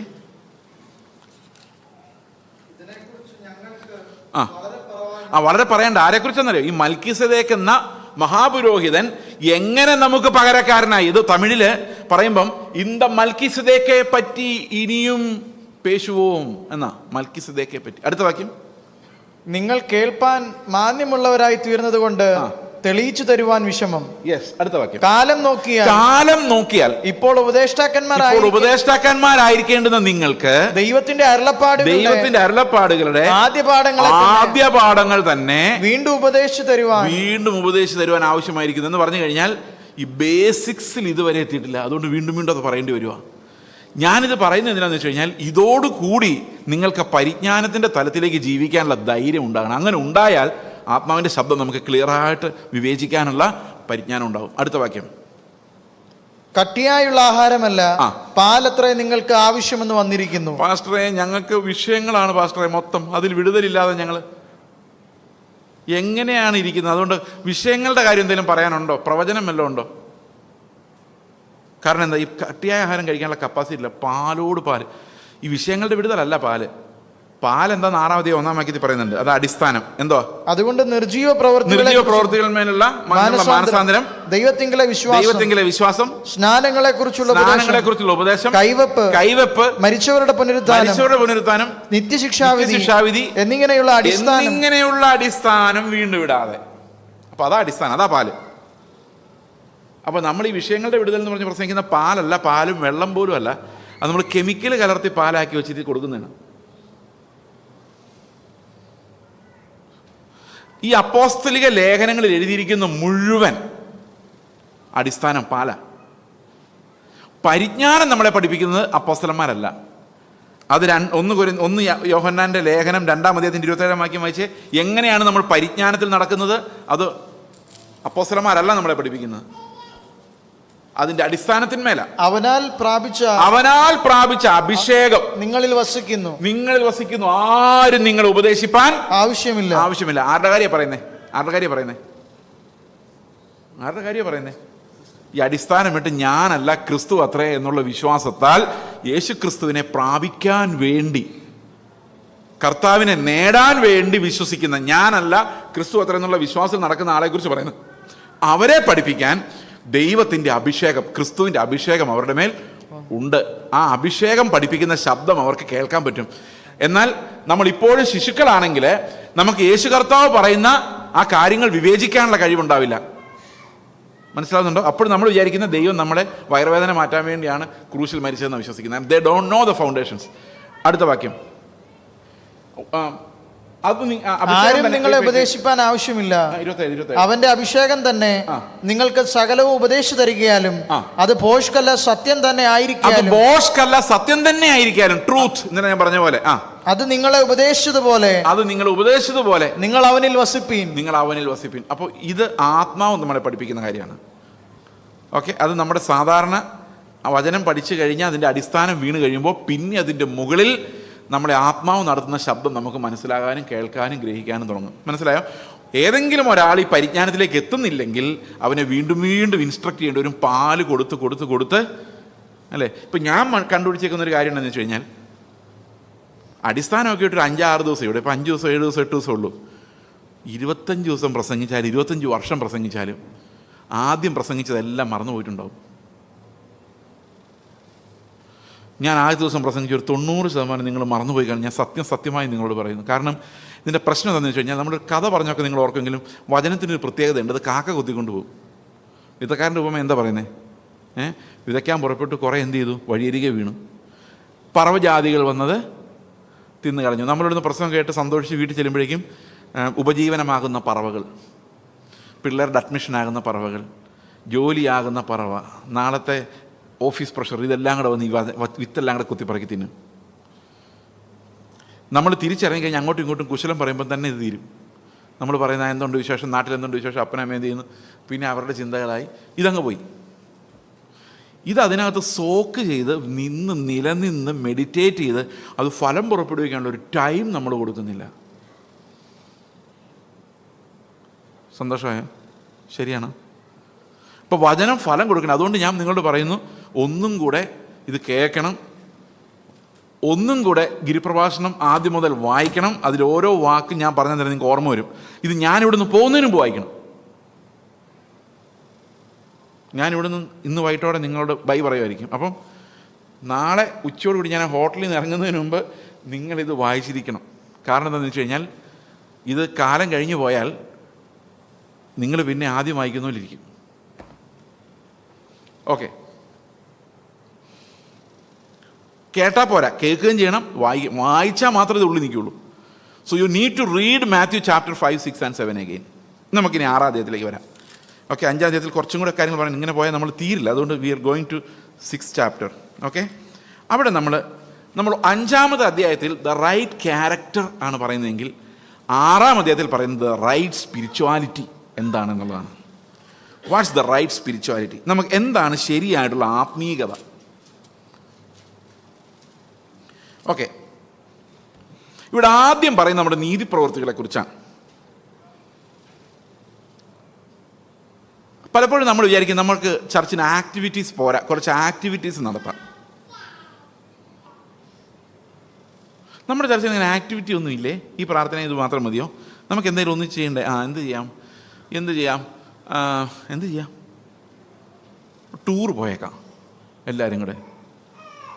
ആക്ടിവിറ്റി ആയി. അല്ലെങ്കിൽ പിള്ളേരുടെ മീറ്റിംഗ് നടത്തിയിട്ട് എല്ലാവരും കൊണ്ട് പാട്ട് പാടിക്കാം, പ്രസംഗിപ്പിക്കാം, കഥ പറയിപ്പിക്കാം. അതൊക്കെ നല്ല ആക്ടിവിറ്റിയാണ്, അല്ലേ? രസമല്ലേ? ഈ പല ചർച്ചിനും ആക്ടിവിറ്റി കഴിഞ്ഞിട്ട് സമയമില്ല. ഞാൻ ഇനി പറയാൻ പോകുന്നത് ചിലപ്പോൾ നിങ്ങളെ പിള്ളേരെ ചിലപ്പം മുറിവേൽപ്പിക്കുമായിരിക്കും. ഒരു ചർച്ചിൽ ഒരു നല്ലപോലെ പാടുന്ന ഒരു സഹോദരി ഉണ്ടായിരുന്നു, ഹിന്ദു വിശ്വാസത്തിൽ നിന്ന് വന്നത്. അവർ ചെറുപ്പത്തിലെ സംഗീതം ട്രെയിൻ ചെയ്ത് പഠിച്ചിട്ടുള്ള മ്യൂസിക്കിൽ എക്സ്പെർട്ട്. അപ്പോൾ ഒരു ചർച്ചിൽ വന്നു കഴിഞ്ഞപ്പോൾ ഒരു പാടാൻ അറിയാമെന്ന് കഴിഞ്ഞപ്പം അവിടുത്തെ യൂത്തുകാർ പാസ്റ്റർ എല്ലാം പറഞ്ഞു, ഇനി നമുക്ക് ഈ ഡിസ്ട്രിക്റ്റ് എന്നാണ് പറയുന്നത്, സെൻറ്ററിൽ നമ്മുടെ ചർച്ചിനായിരിക്കും ട്രോഫി. കാരണം എന്താ? ഒരു നല്ല പാട്ടുകാരിയെ കിട്ടിയിരിക്കുന്നു. പാട്ട് കോമ്പറ്റീഷൻ ഒരു 3-4 ഐറ്റം, സമൂഹഗാനം, ലളിതഗാനമാണല്ലോ, ഭക്തി, എന്തെങ്കിലും ആട്ടെ, ഇതിൻ്റെ എല്ലാം അവാർഡ് നമുക്ക് കിട്ടും. അപ്പം കോമ്പറ്റീഷന് സമയമായി. ഈ സഹോദരി ചെന്ന് കണ്ട് പറഞ്ഞു, നമ്മുടെ പേര് കൊടുക്കട്ടെ സഹോദരി. പുള്ളിക്കാരി പറഞ്ഞു, കർത്താവിനെ മഹത്വപ്പെടുത്താനുള്ളത് മത്സരിച്ച് പാടുകയില്ല. സത്യം പറഞ്ഞവർക്ക് ദേഷ്യം വന്നു. അതെന്തിന് ഇത്ര ആത്മീയം കളിക്കുന്നത്? ഇവർ ചോദിച്ചു. അന്ന് ആ സഹോദരി ആ ചർച്ചയിൽ നിന്ന് ഇറങ്ങി. നമ്മളെ സംബന്ധിച്ച് എന്തതിശയമേ ദൈവത്തിന് സ്നേഹമെന്ന് ഞാൻ പാടുന്ന മറ്റവനേക്കാൾ നല്ലപോലെ പാടുന്നുണ്ടോ നോക്കാൻ വേണ്ടിയാണ്. അത് മാർക്കിടാൻ ഒരാൾ പോയിരുന്നിട്ട് മാർക്കിടും. നീ എന്തതിശയമേന്ന് പറഞ്ഞപ്പോൾ എൻ്റെ സംഗതി ശരിയായില്ല. അപ്പം നമ്മൾ പാടുന്ന എന്തിനു വേണ്ടിയാണ്? ഈ സംഗതി ശരിയാക്കാൻ വേണ്ടിയാണ്. അവർ പാടുന്നത് എന്തതിശയമേ ദൈവത്തിന് സ്നേഹം എത്ര മനോഹരമേ, അത് ചിന്തയിലടങ്ങാത്ത സിന്ധു നദി പോലെ എൻ്റെ ഉള്ളിൽ വന്ന് നിറയുന്നതുകൊണ്ടാണ് അവർ പാടുന്നത്. അപ്പോൾ വേറൊരുത്തൻ അതിനേക്കാൾ നല്ലപോലെ പാടുന്നുണ്ടോ എന്ന് നോക്കാൻ ഇവർക്ക് പറ്റത്തില്ല. ഇവർ തന്നെ ആത്മാവിൽ ദരിദ്രരാ. പിന്നെ വേറൊരുത്തൻ എന്നേക്കാൾ നല്ല പാടുന്നുണ്ടോ നോക്കാൻ അവനോട് മത്സരിക്കാനോ ജയിക്കാനോ ട്രോഫി വാങ്ങിക്കാനോ ഇവരെ കൊണ്ട് പറ്റിയില്ല. അവരെ ചർച്ചയിൽ നിന്ന് ഇറങ്ങിപ്പോകും. ഇത്രയും പറഞ്ഞ് നിങ്ങൾക്ക് കുറേ കാര്യങ്ങൾ മനസ്സിലായി കാണും എന്ന് ഞാൻ വിചാരിക്കുന്നു. വളരെ ചെറുപ്പത്തിലെ പിള്ളേരുടെ ഉള്ളിലേക്ക് കോമ്പറ്റീഷൻ സ്പിരിറ്റ് കൊടുത്തിട്ട് അവനേക്കാൾ നല്ലപോലെ പാടറ, അവനേക്കാൾ നല്ലപോലെ പ്രസംഗിക്കടാ. അപ്പം ഒരു പ്രസംഗിച്ച് കഴിയുമ്പോൾ എന്നേക്കാൾ നല്ല വേറൊരു പ്രസംഗം ചർച്ചയിൽ എഴുന്നേറ്റാൽ എനിക്ക് സഹിക്കാൻ പറ്റുമോ? കാരണം ചെറുപ്പം തൊട്ട് ഈ കോമ്പറ്റീഷൻ എൻ്റെ ഉള്ളിൽ കിടപ്പുണ്ട്. ഞാൻ അവനേക്കാൾ മിടുക്കൻ എന്നുള്ള കോമ്പറ്റീഷൻ.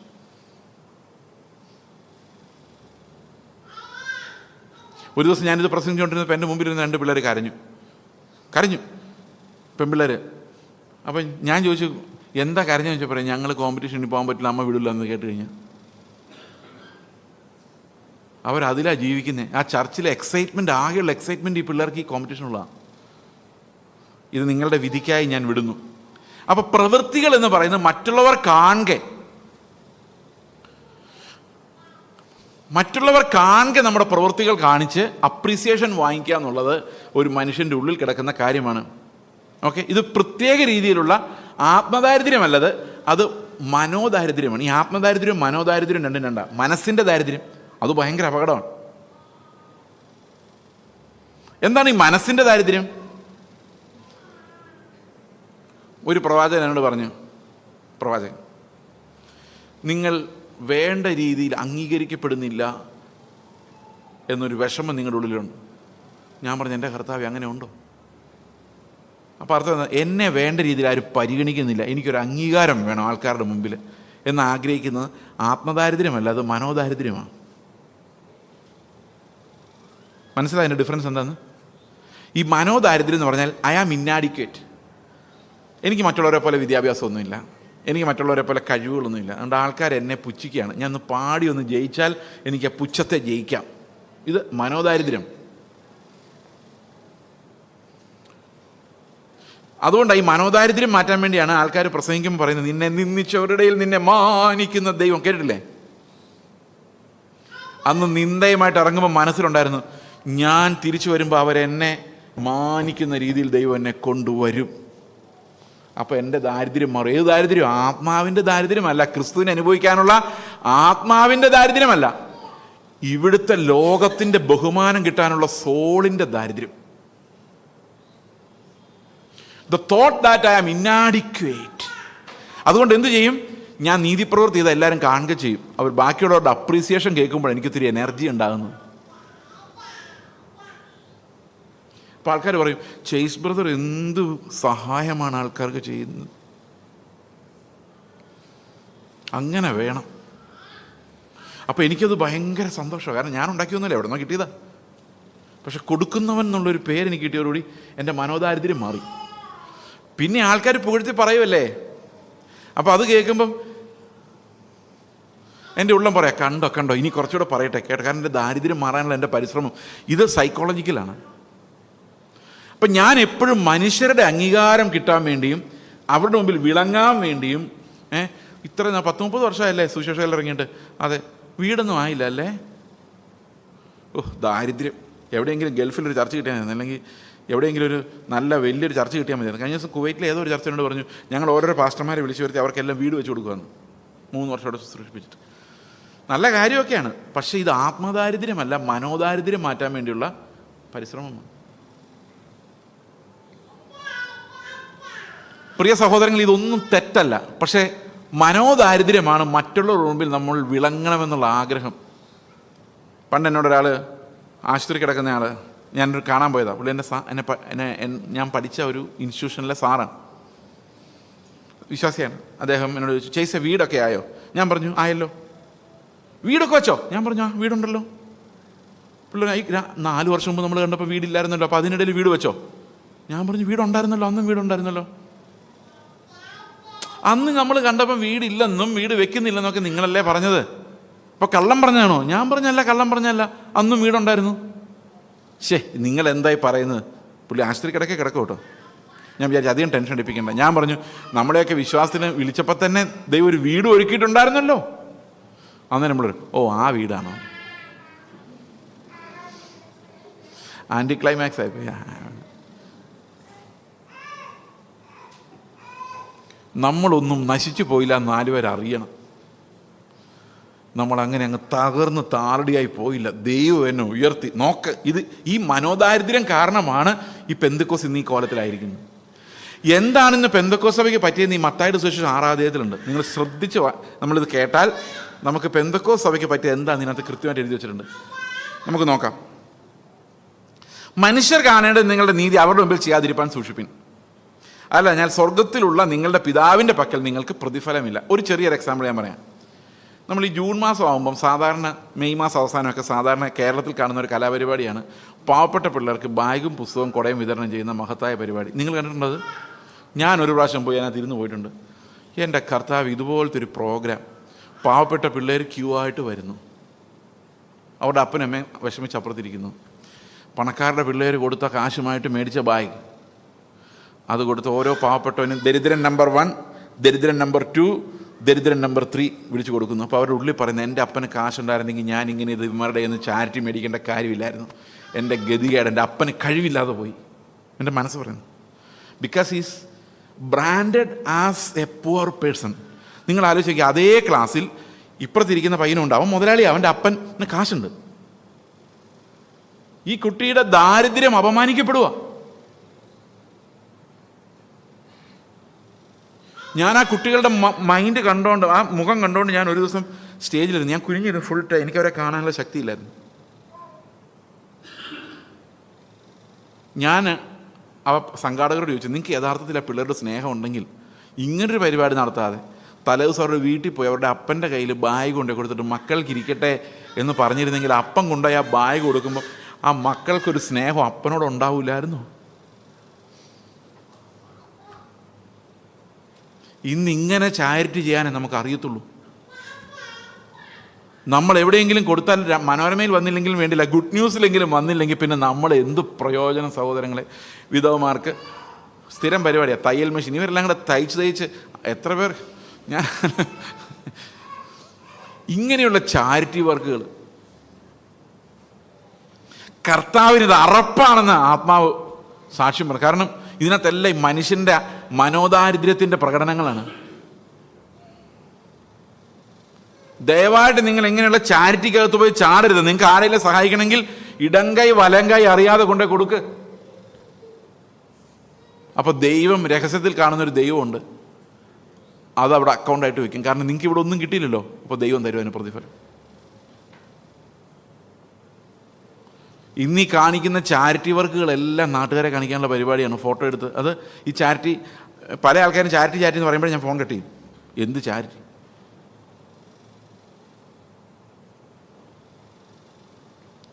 ഓക്കെ, വീട് വെച്ച് കൊടുക്കുന്ന പോലും രഹസ്യമായിട്ട് വേണമെന്ന്. ഞങ്ങളുടെ ചർച്ചിൽ 2 പേർക്ക് വീട് വെച്ച് കൊടുത്തു. ഒരു 5-6 പേരല്ലാതെ അറിഞ്ഞിട്ടില്ല ചർച്ച എത്ര കൊടുത്തുനിന്നു. ആ മൂപ്പന്മാരുടെ ബോഡി അല്ലാതെ ആർക്കും അറിയത്തില്ല. ചർച്ചിൽ അനൗൺസ് ചെയ്തു പോലും ഇല്ല. നാളെ അവർ വന്നിട്ട് സമാധാനമായിട്ടിരിക്കുക. നാളെ അവർക്ക് ചർച്ചിൽ നിന്ന് പോകണമെങ്കിൽ ചർച്ച് വീട് വെച്ച് വന്നല്ലേ, എങ്ങനെ പോകും അതെന്ന് ചിന്തിക്കരുത്. They should be free. We should not bind them by anything, anything. Okay. ആകയാൽ ഭിക്ഷ കൊടുക്കുമ്പോൾ മനുഷ്യരാൽ മാനം ലഭിപ്പാൻ പള്ളികളിലും വീതികളിലും കപട വ്യക്തിക്കാർ ചെയ്യുന്ന പോലെ നിന്റെ മുമ്പിൽ കാഹളം ഊതിക്കരുത്. അവരെക്സ്ട്രീമായിരുന്നു. അവരെക്സ്ട്രീം എന്ന് പറഞ്ഞു കഴിഞ്ഞാൽ ആദ്യം ഒരുത്തൻ കാഹളം ഊതിക്കൊണ്ട് പോകും. ഇതാ വലിയ പരീക്ഷ വരുന്നു, ഇവനെല്ലാവരും സഹായിക്കാൻ പോകണം, അപ്പോൾ എല്ലാവരും കാണുകയേ ചെയ്യുള്ളൂ. ഇത് ഭയങ്കര. പക്ഷെ നമ്മൾ ആ കാഹളം അങ്ങനെ ഊതാറില്ലെങ്കിലും നമ്മൾ പറ്റുന്നവരെ കൊണ്ടൊക്കെ പുകഴ്ത്തി പറയിപ്പിക്കാറുണ്ട്. ഒരു മീറ്റിംഗ് കിട്ടി, സ്റ്റേജ് കിട്ടി, അവർ വന്നിട്ട് ഓ ഈ സഹോദരൻ അച്ചായൻ എന്തുമാത്രം ആണ് പാവങ്ങളെ സഹായിക്കുന്നത് അറിയാമോ, അയാളുടെ ഹൃദയം പാവങ്ങൾക്ക് വേണ്ടി ടപ്പ് ടപ്പ് എന്നടിക്കുകയാണ്. ഓക്കെ, അവർക്ക് പ്രതിഫലം എവിടെ വെച്ച് കിട്ടിപ്പോയി? ആ സ്റ്റേജിൽ വെച്ച് തന്നെ കിട്ടിപ്പോയി എന്ന് ഞാൻ സത്യമായിട്ട് നിങ്ങളോട് പറയും. അടുത്ത വാക്യം. അത് കഴിഞ്ഞാൽ പൊന്നാടയും ഇട്ട് കഴിയുമ്പം സ്വർഗത്തിലെ പ്രതിഫലം തീർന്നു. പണ്ട് എന്നോടൊരാൾ പറഞ്ഞാണ് ഈ പ്രവൃത്തിയെ കുമ്പനാടൈസേഷൻ എന്നാണ് വിളിക്കുന്നത്. ഞാൻ അതെന്താണ് സാധനം? അപ്പോൾ പുള്ളി പറഞ്ഞതാണ്, കർത്താവ് ഈ ആദ്യത്തെ തലമുറ പെന്തിക്കോസ്തുകാരോട് ചോദിച്ചു, നിങ്ങൾ എനിക്ക് വേണ്ടി ഒത്തിരി അധ്വാനിക്കുന്നുണ്ട്, ഞാനതിൻ്റെ പ്രതിഫലം തന്നേക്കട്ടെ എന്ന് ചോദിച്ചപ്പം അവർ പറഞ്ഞു, ഞങ്ങൾക്ക് ഇവിടെ പ്രതിഫലം വേണ്ട, ഞങ്ങൾക്ക് സ്വർഗത്തിൽ പ്രതിഫലമുണ്ട്, കുറച്ചുകൂടെ നല്ലൊരു പുനരുത്ഥാനത്തിന് വേണ്ടി ഉദാഹരണം വാങ്ങിക്കാതെ കഷ്ടം സഹിക്കാൻ ഞങ്ങൾ തയ്യാറാണ്. അടുത്ത തലമുറ വന്നു കഴിഞ്ഞപ്പോഴും അവർ കുറേയൊക്കെ അങ്ങനെയായിരുന്നു, കുറേ പേര് ഇങ്ങനെയായിരുന്നു. മൂന്നാമത്തെ തലമുറ വന്നു കഴിഞ്ഞപ്പോൾ പറഞ്ഞു, ഞങ്ങൾക്ക് അവിടുത്തെ കാര്യം ഞങ്ങൾക്ക് അത്ര നിശ്ചയമില്ല, എന്തായാലും ഞങ്ങളുടെ അപ്പന്മാർ കുറേ നന്മ ചെയ്തിട്ടുണ്ടെന്ന് കർത്താവ് നീ തന്നെ പറയുന്ന സ്ഥിതിക്ക് ഇവിടെ സെറ്റിലാക്കിയേക്ക്. അങ്ങനെ കുമ്പനാട് വെച്ച് കർത്താവ് സംഗതി സെറ്റിൽ ചെയ്തു എന്ന് പറഞ്ഞാൽ മുകളിലോട്ട് ആരും പോകുന്നില്ല, പ്രതിഫലമല്ല, ഇവിടെ മാമോനായിട്ട് എണ്ണി വാങ്ങിച്ച് സ്വസ്ഥമായിട്ട് ജീവിക്കുന്നു, വലിയ കെട്ടിടം പണിത്. ഇതിനെയാണ് നമ്മൾ കുമ്പനാടൈസേഷൻ എന്ന് പറയുന്ന ഒരാൾ പറഞ്ഞത്. പ്രതിഫലം ഇവിടെ തന്നെ കിട്ടി, ഇനി പ്രതിഫലം നോക്കി അങ്ങോട്ട് പോകണ്ട. നാട്ടുകാർ പുകഴ്ത്തി പറഞ്ഞു, ആൾക്കാർ പുകഴ്ത്തി പറഞ്ഞു, പൊന്നാട അണിയിച്ചു, മതി, ഇനഫ്. ഓക്കെയാണ്. എൻ്റെ കർത്താവേ, അടുത്ത് നീയോ ഭിക്ഷ കൊടുക്കുമ്പോൾ നിന്റെ ഭിക്ഷ രഹസ്യത്തിലായിരിക്കേണ്ടതിന് വലങ്കൈ ചെയ്യുന്ന എന്തെന്ന് ഇടങ്കൈ അറിയരുത്. അത് മറ്റുള്ളവരോടുള്ളൊരു ബഹുമാനം കൂടിയാണ്. നമ്മളൊരാളെ സഹായിക്കുമ്പോൾ ആരോടും പറയാതെ സഹായിക്കുന്ന അങ്ങനെ ഒത്തിരി ആൾക്കാരുണ്ട്. അത് അവരോടുള്ളൊരു ബഹുമാനമാണ്, ഈ കൊടുക്കുന്നവരോട്. നിങ്ങൾ ആരെങ്കിലും എഴുന്നേറ്റുന്ന എൻ്റെ മകന് രാവിലെ ബ്രേക്ക്ഫാസ്റ്റും ഉച്ചയ്ക്ക് ഫുഡും വൈകിട്ട് അത്താഴവും കൊടുത്തവനാണ് ഞാൻ എന്ന് പറയും? ആരും പറയില്ല. അത് സ്നേഹത്തിൽ ചെയ്തതിന് കണക്കില്ല. അവൻ 2 മുട്ട കൂടുതലെടുത്തു, കണക്കുണ്ടോ? ഇല്ല, ഓർമ്മയോട് എടുത്തോളാന്ന് പറയും. സ്നേഹമാണ്, കണക്കില്ല. സ്നേഹമുള്ളിടത്ത് എന്തില്ല? കണക്കില്ല. സ്നേഹമില്ലാത്തടത്ത് എല്ലാത്തിനും കണക്കാണ്. സ്നേഹമില്ലാത്തടത്ത് എല്ലാത്തിനും കണക്കാണ്, സ്നേഹമില്ലാത്ത എല്ലാവരും കണക്കാണ്. അതുകൊണ്ട് നിങ്ങളുടെ വലങ്കൈ ചെയ്യുന്നത് എന്തെന്ന് ഇടങ്കൈ പോലും അറിയരുത്. അത്ര സീക്രട്ട് ആയിരിക്കണം. വലങ്കൈ ചെയ്യുന്ന എന്തായാലും ഇടങ്കൈ അറിയും, പക്ഷേ അതിനർത്ഥം എന്താണെന്ന് വെച്ച് കഴിഞ്ഞാൽ ഒരു കാരണവശാലും നമ്മൾ മറ്റുള്ളവർ കാണെ ഒന്നും ചെയ്യരുതെന്നുള്ളതാണ്. This is Christ is speaking about a hidden spirituality. അതായത് ആരും അറിയാത്ത, മതത്തിൻ്റെ യാതൊരു ഭാവങ്ങളുമില്ലാത്ത സ്പിരിച്വാലിറ്റി. ഈ മതത്തിൻ്റെ യാതൊരു ഭാവങ്ങളുമില്ലാത്തൊരു സ്പിരിച്വാലിറ്റി എന്ന് പറഞ്ഞു കഴിഞ്ഞാൽ അത് റെവല്യൂഷണറി ഐഡിയ ആണ്. കാരണം ലോകത്തിൽ ക്രിസ്ത്യൻ ബൈബിൾ അല്ലാതെ വേറെ ഒരു പുസ്തകത്തിനും ഇത് പറയാൻ പറ്റത്തില്ല. കാരണം ബൈബിൾ നിങ്ങളോട് പറയുന്നില്ല എന്ത് കഴിക്കണം എന്ത് കഴിക്കരുത്, പറയുന്നില്ല. പുതിയ നിയമത്തിൽ പറയുന്നില്ല തിരിച്ചു പിടിച്ച് കടിക്കാത്ത എല്ലാം കഴിക്കാം, സ്തോത്രം ചെയ്താൽ മതി. ഏത് വസ്ത്രം ധരിക്കണം എന്ന് പറയുന്നില്ല, മാന്യമായ വസ്ത്രം ധരിക്കണം എന്നേ പറയുന്നുള്ളൂ. അതെനിക്ക് സാക്പുന്നൻ പറഞ്ഞൊരു കാര്യത്തോട് എനിക്ക് ഭയങ്കര യോജിപ്പാണ്. അദ്ദേഹം പറഞ്ഞ രാവിലെ ഡ്രസ്സ് ചെയ്യാൻ നേരത്ത് പെൺകുട്ടിയായാലും ആൺകുട്ടിയായാലും കണ്ണാടി നോക്കിയിട്ട് പറയണം, കർത്താവിനോട് പറയണം, കർത്താവേ, എൻ്റെ സഹോദരന്മാർ കുറേ പേര് ഇന്ന് ചർച്ചിൽ വരും, അവർക്ക് അല്ലെങ്കിൽ തന്നെ 100,000 പ്രോബ്ലമാണ്. ഞാനിങ്ങനെ പ്രത്യേക രീതിയിൽ വസ്ത്രം ധരിച്ച് അവർക്ക് ഒരു പുതിയൊരു പ്രോബ്ലം ഉണ്ടാക്കാതിരിക്കാൻ എന്നെ നീ സഹായിക്കണം. വേറൊരാൾക്ക് ഇടർച്ച വരുന്നൊന്നും എൻ്റെ ഭാഗത്തുനിന്നുണ്ടാകല്ലേ എൻ്റെ കർത്താവേ എന്ന് പ്രാർത്ഥിച്ചിട്ട് എന്ത് ധരിച്ചാലും കുഴപ്പമില്ല എന്ന് പറഞ്ഞു കഴിഞ്ഞാൽ അതാണ് എൻ്റെ കണ്ടീഷൻ. ഒരു എളിയ സഹോദരന്മാരിൽ ഒരുത്തിന് ഇടർച്ച വരരുത് എന്ന് അത് സഹോദരനും ചിന്തിക്കണം, സഹോദരിയും ചിന്തിക്കണം. അതെൻ്റെ പ്രിൻസിപ്പിൾ, അത്രയേ ഉള്ളൂ. അതല്ലാതെ എന്ത് വസ്ത്രം ധരിക്കണമെന്ന് ബൈബിളിൽ പറഞ്ഞിട്ടില്ല. ഇനി എപ്പോൾ എഴുന്നേക്കണം എന്ന് പറഞ്ഞിട്ടില്ല. എത്ര നേരം പ്രാർത്ഥിക്കണം എന്ന് പോലും പറഞ്ഞിട്ടില്ല. എന്തു പ്രാർത്ഥിക്കണമെന്നൊരു പ്രാർത്ഥന കർത്താവ് ഒരു മോഡൽ തന്നതല്ലാതെ ബാക്കി എല്ലാം ആത്മാവിൻ്റെ നടത്തിപ്പിന് വിട്ടേക്കുക. നിങ്ങൾ ആലോചിച്ച്, ഇത്രയും ഫ്രീഡമുള്ള, അതായത് വേറെ എല്ലാ മതക്കാരും ഇത്ര മണിക്കൂർ പ്രാർത്ഥിക്കണം, ഇത്ര യാമപ്രാർത്ഥനകൾ, അല്ലെങ്കിൽ ഇത്ര നേരം ഈ സമയത്ത് മണിയിടിക്കും പറഞ്ഞത്, ഇതൊന്നും നമുക്കില്ല. ഒരു കല്യാണം നടത്തണമെങ്കിൽ എങ്ങനെ നടത്തണമെന്ന് എഴുതി വെച്ചിട്ടില്ല. ഞായറാഴ്ച കൂടി വരുമ്പോൾ എന്ത് ചിട്ടയിൽ ചെയ്യണമെന്ന് എഴുതി വെച്ചിട്ടില്ല. ഒന്നുമില്ല, ആത്മാവ് പ്രേരിപ്പിക്കുന്ന പോലെ. അതായത് ഒരു റിലീജിയൻ എന്ന് പറയാൻ വേണ്ടിയുള്ള ഒന്നുമില്ല. വസ്ത്രധാരണ നിയമങ്ങളില്ല, ആഹാര നിയമങ്ങളില്ല.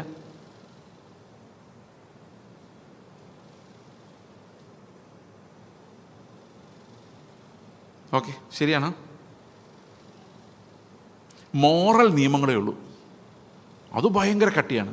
പക്ഷെ അത് ആത്മാവിൽ നിന്ന് വരുന്നതാണ്.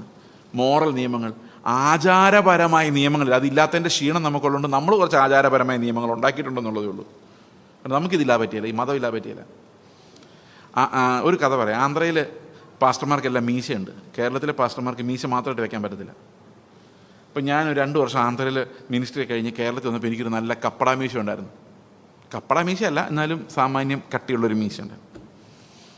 അപ്പോൾ ഞാൻ ഈ മീശയായിട്ടൊരു ചർച്ചിൽ പോയി. അപ്പോൾ ഒരു അപ്പച്ചനുണ്ട് പറഞ്ഞു, മോനെ മണവാട്ടിക്ക് മീശയില്ല കേട്ടോ.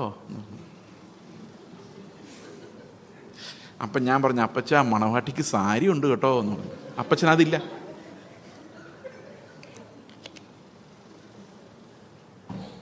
അപ്പച്ചനൊന്നും മിണ്ടിയില്ല. എന്തും മിണ്ടാനാ ഇങ്ങനെയുള്ള തലതിരിഞ്ഞവന്മാർ വന്നു കഴിഞ്ഞാൽ. അപ്പം നമ്മൾ ആചാരങ്ങൾ ഉണ്ടാക്കിയിട്ടുണ്ട്. ഒരിടത്ത് ഞാൻ ചെന്ന് പറഞ്ഞു, വെള്ള വസ്ത്രമില്ല, അതുകൊണ്ട് നിങ്ങളുടെ പ്രസംഗം ഞാൻ ഇനി കേൾക്കത്തില്ല. ഞാൻ പറഞ്ഞു, എൻ്റെ ബ്രദറെ, ഞാൻ വെള്ള വസ്ത്രവും പോയിട്ട് ഒരു വസ്ത്രം കാശ് കൊടുത്ത് മേടിക്കാറില്ല. ഇതൊക്കെ ആരൊക്കെയോ തരുന്നതാണ്. ഈ അമേരിക്കയിൽ നിന്ന് ഇംഗ്ലണ്ടിൽ നിന്നുള്ള സഹോദരിമാർ നാട്ടിൽ വരുമ്പോൾ അവരുടെ ആങ്ങളമാർക്ക് ഷർട്ട് മേടിച്ചുകൊണ്ട് വരും. പക്ഷേ സായിപ്പിൻ്റെ വണ്ണം ഇവിടെയുള്ള ആങ്ങളമാർക്ക്, പാവം അമേരിക്കൻ ഗോതമ്പ് നിന്ന് ജീവിക്കുന്ന ഇവിടുത്തെ ആങ്ങളമാർക്ക് ഇല്ലാത്തതുകൊണ്ട് അവരെ പെട്ടെന്ന് എന്നെ ഓർക്കും. അങ്ങനെ കിട്ടുന്ന സാധനമാണ് മിക്കവാറും ഞാൻ ഇടുന്നത്. ഇതൊന്നും ഞാൻ കാശ് കൊടുത്ത് മേടിച്ച സാധനങ്ങളല്ല. അതുകൊണ്ട് ഏത് കളറാണെന്നൊന്നും ഞാൻ നോക്കാറില്ല. അന്നേരം പുള്ളി പറഞ്ഞു, ഞങ്ങളൊക്കെ ഇതിനൊക്കെ വേണ്ടി ഒത്തിരി വില കൊടുത്തതാണ് പാസ്റ്ററെ. ഞാൻ ചോദിച്ചു, വെള്ള വസ്ത്രത്തിന് അത്ര വിലയോ? അതിനല്ലേ ഏറ്റവും വില കുറവ്. ഇങ്ങനെ നമ്മൾ ആചാരങ്ങളെ ഉണ്ടാക്കിയിട്ടുണ്ട്. നമുക്കതില്ലാതെ പറ്റിയില്ല. എന്തുകൊണ്ടെന്ന് വെച്ച് കഴിഞ്ഞാൽ നമ്മൾ മതം, അതായത് കാറൽ മാർക്സ് പറഞ്ഞ പോലെ വി ആർ ഇൻക്യൂറബിളി റിലീജിയസ്. അത് പുള്ളിയല്ല പറഞ്ഞത്, ആണോ അറിയില്ല.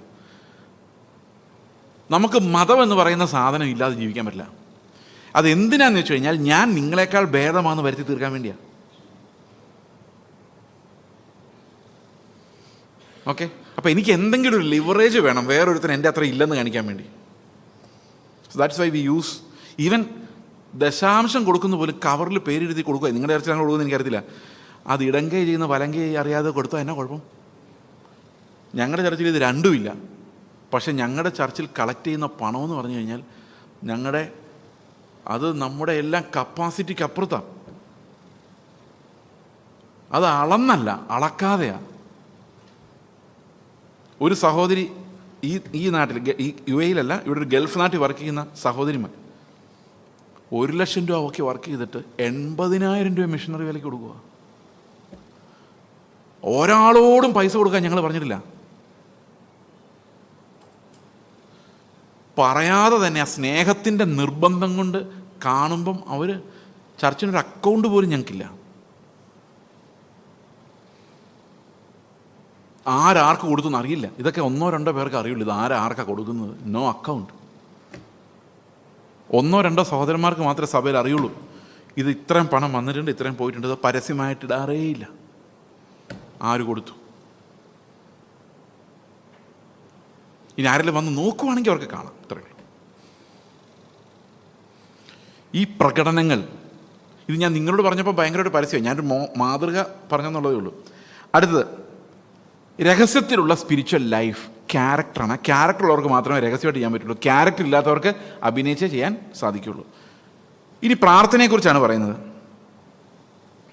പ്രാർത്ഥനയെക്കുറിച്ച് പറയുന്നത്, കർത്തൃ പ്രാർത്ഥനയെക്കുറിച്ച് പറയും ഇങ്ങനെയാണ്: നിങ്ങൾ പ്രാർത്ഥിക്കുമ്പോൾ കപടഭക്തിക്കാരെ പോലെ ആകരുത്. അവർ മനുഷ്യർക്ക് വിളങ്ങേണ്ടതിന് പള്ളികളിലും തെരുക്കോണുകളിൽ നിന്നുകൊണ്ട് പ്രാർത്ഥിപ്പാൻ ഇഷ്ടപ്പെടുന്നു. അവർക്ക് പ്രതിഫലം കിട്ടിപ്പോയി എന്ന് ഞാൻ സത്യമായിട്ടും നിങ്ങളോട് പറയുന്നത്. അപ്പോൾ 2 കാര്യങ്ങളാണ് പ്രാർത്ഥനയെക്കുറിച്ച് പറയുന്നത്. ഒന്ന്, രഹസ്യമായി പ്രാർത്ഥിക്കാൻ നമ്മൾ പഠിക്കണം. രഹസ്യമായി പ്രാർത്ഥിക്കുക എന്ന് പറഞ്ഞാൽ ഞാൻ പ്രാർത്ഥിക്കുന്നതിൻ്റെ അടുത്തിരിക്കുന്ന ആൾ പോലും കേൾക്കേണ്ട ഒരു കാര്യമില്ല. ഞാനൊരു പ്രാർത്ഥനാക്കാരനാണ് എന്ന് ഞാൻ കമ്മ്യൂണിക്കേറ്റ് ചെയ്യാൻ പാടില്ല ആരോടും. No one should identify me as a man of prayer. ഞാൻ ഒരു പ്രാർത്ഥനാ മനുഷ്യനാ ബ്രദറെ എന്നെക്കുറിച്ച് ആരെങ്കിലും പറഞ്ഞാൽ അതിൻ്റെ അർത്ഥം ഞാൻ ആൾക്കാർ കാണുക അത് പരസ്യമാക്കിയെന്നതിൻ്റെ അർത്ഥം. അതുകൊണ്ട് കർത്താവ് പറയാണ്, രഹസ്യത്തിൽ അറയിൽ കടന്നിരുന്ന് പ്രാർത്ഥിക്കുക. അപ്പോൾ നിങ്ങൾ ചോദിക്കും, സഭയിൽ ഞങ്ങളോട് പ്രാർത്ഥിക്കാൻ പാസ്റ്റർ പറയുമ്പോൾ എന്തോ ചെയ്യണം? ഈ സഭയിൽ പ്രാർത്ഥിക്കുന്നത് എന്തുകൊണ്ടാണ്? അത് നമ്മളെല്ലാവരും കൂടെ പ്രാർത്ഥിക്കുന്നതിന് പകരം ഒരാൾ പ്രതിനിധിയായിട്ട് പ്രാർത്ഥിക്കുന്നത് അല്ലേ? അപ്പം 4 പേര് കുടുംബ പ്രാർത്ഥനയിൽ നിന്ന് പ്രാർത്ഥിക്കുമ്പോൾ 4 പേര് കേട്ടാൽ മതി. നമ്മൾ ഒറ്റയ്ക്ക് പ്രാർത്ഥിക്കുമ്പോൾ കർത്താവ് ഞാനും മാത്രം കേട്ടാൽ മതി. ഒരു സഭയിൽ പ്രാർത്ഥിക്കുമ്പോൾ ആ സഭയിലുള്ളവർ കേട്ടാൽ മതി. കാരണം നമ്മൾ 100 പേരെങ്കിൽ 100 പേരാണ് കർത്താവിൻ്റെ അടുത്ത് ഇല്ലെന്ന്. നാട്ടുകാർ കേൾക്കേണ്ട കാര്യമില്ല. എന്ത് കേൾക്കേണ്ട കാര്യമില്ല? പ്രാർത്ഥന, ഉപവാസം. നാട്ടുകാരെന്താ കേൾക്കേണ്ടത്? സുവിശേഷം. രഹസ്യത്തിൽ നമ്മൾ പിതാവുമായിട്ടുള്ള ബിസിനസ് എന്താണ്? പ്രാർത്ഥന, ഉപവാസം. അത് നമ്മൾ മാത്രം അറിഞ്ഞാൽ മതി. എത്ര പേർക്ക് മനസ്സിലായി പറയുന്നത്? ഞാൻ ഒറ്റയ്ക്ക് ചെയ്യുന്നെങ്കിൽ ഞാൻ മാത്രം അറിഞ്ഞാൽ മതി. സഭയായി ചെയ്യുന്നെങ്കിൽ സഭ മാത്രം അറിഞ്ഞാൽ മതി. കാരണം പിതാവും മക്കളും തമ്മിലൊരു ബിസിനസ്സാണത്. അതാ കർത്താവ് പറഞ്ഞത്, രഹസ്യത്തിൽ ചെയ്യുമെന്ന് പറഞ്ഞാൽ ആരൊക്കെ ഇതിനകത്ത് ഇൻവോൾവ് ആണോ അവർ മാത്രം അറിഞ്ഞാൽ മതി. അത് പരസ്യമാക്കാൻ പാടില്ല. It's a secret spirituality. ഇതെന്തുകൊണ്ടാണ് ഇങ്ങനെ പറയുന്നതെന്ന് വെച്ച് കഴിഞ്ഞാൽ, നിങ്ങളിൽ പലരുടെയും വീടുകളിൽ അവിശ്വാസികളായ ആൾക്കാർ കാണും. ചിലപ്പോൾ അവിശ്വാസിയായി സ്പൗസ്, ചിലപ്പോൾ അവിശ്വാസിയായി പിള്ളേർ, അല്ലെങ്കിൽ ബന്ധുക്കൾ. ഈ ബന്ധുക്കൾ നിങ്ങളെ കാണുമ്പോൾ നിങ്ങളെക്കുറിച്ച് എന്താ പറയുന്നത്? യേശുവിൻ്റെ സ്നേഹമുള്ള മനുഷ്യരെന്നാണോ പറയുന്നത്? എപ്പോഴും പ്രാർത്ഥിച്ചുകൊണ്ട് സ്തോത്രം പറഞ്ഞ് നടക്കുന്നവരെന്നാണോ പറയുന്നത്? പറ എന്താ പറയുന്നത്? അവരെന്താ പറയുന്നത്? എന്താ പറയുന്നത്? ഓ, അവർ പെന്തിക്കോസ് പോയി ബ്രദറെ. അയ്യോ പോയോ? അവർ നന്നായി പോയില്ലേ? എവിടെ നന്നായി പോയി? ഞങ്ങളൊരു മീറ്റിങ്ങിൽ വിളിച്ചാൽ അവർ വരികയില്ല. ഞങ്ങളുടെ ഒരു കൂട്ടില്ല, ഞങ്ങൾ അവിശ്വാസികളാണെന്ന് പറഞ്ഞു. ഇപ്പം കൂട്ടായ്മ മുടക്കിയിരിക്കുക. ജാതികളുടെ ഇണയില്ലാപ്പണ കൂടരുതെന്ന് പറഞ്ഞുകൊണ്ട് ഇപ്പോൾ സഹോദരങ്ങളുടെ വീട്ടിലൊന്നും പോകാറില്ല. അവരെന്താ നിങ്ങളെക്കുറിച്ച് പറയുന്നത്? പ്രാർത്ഥനക്കാർ, സ്നേഹിക്കുന്നവരെന്ന് പറയുമോ? ഓ, അവരെ പോലെ സ്നേഹം വേറെ ആർക്കുമില്ല പറയുമോ നിങ്ങളുടെ കുടുംബക്കാർ? നിങ്ങളെന്താ മിണ്ടാതെ? എന്താ അവർ പറയുന്നത്? കാരണം നമ്മൾ വിളക്ക് അണച്ച് പറയെങ്കിലേ വെച്ചു.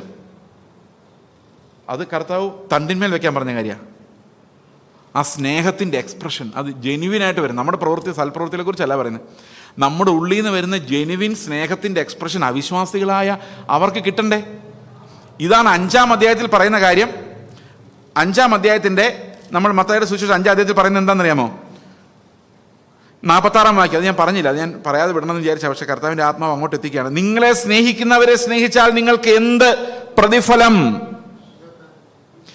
ചുങ്കക്കാരും അങ്ങനെ തന്നെ ചെയ്യുന്നില്ലയോ? നമുക്ക് ഈ ലോകത്തിലെല്ലാവർക്കും സ്നേഹിക്കുന്നവരെ സ്നേഹിക്കാൻ എളുപ്പമാണ്. ഇവിടെ പറയാണ്, സഹോദരന്മാരെ മാത്രം വന്ദനം ചെയ്താൽ നിങ്ങൾക്ക് എന്ത് വിശേഷം ചെയ്യുന്നു? നിങ്ങൾ എന്ത് വിശേഷം ചെയ്യുന്നു? ജാതികളും അങ്ങനെ തന്നെ ചെയ്യുന്നില്ലയോ?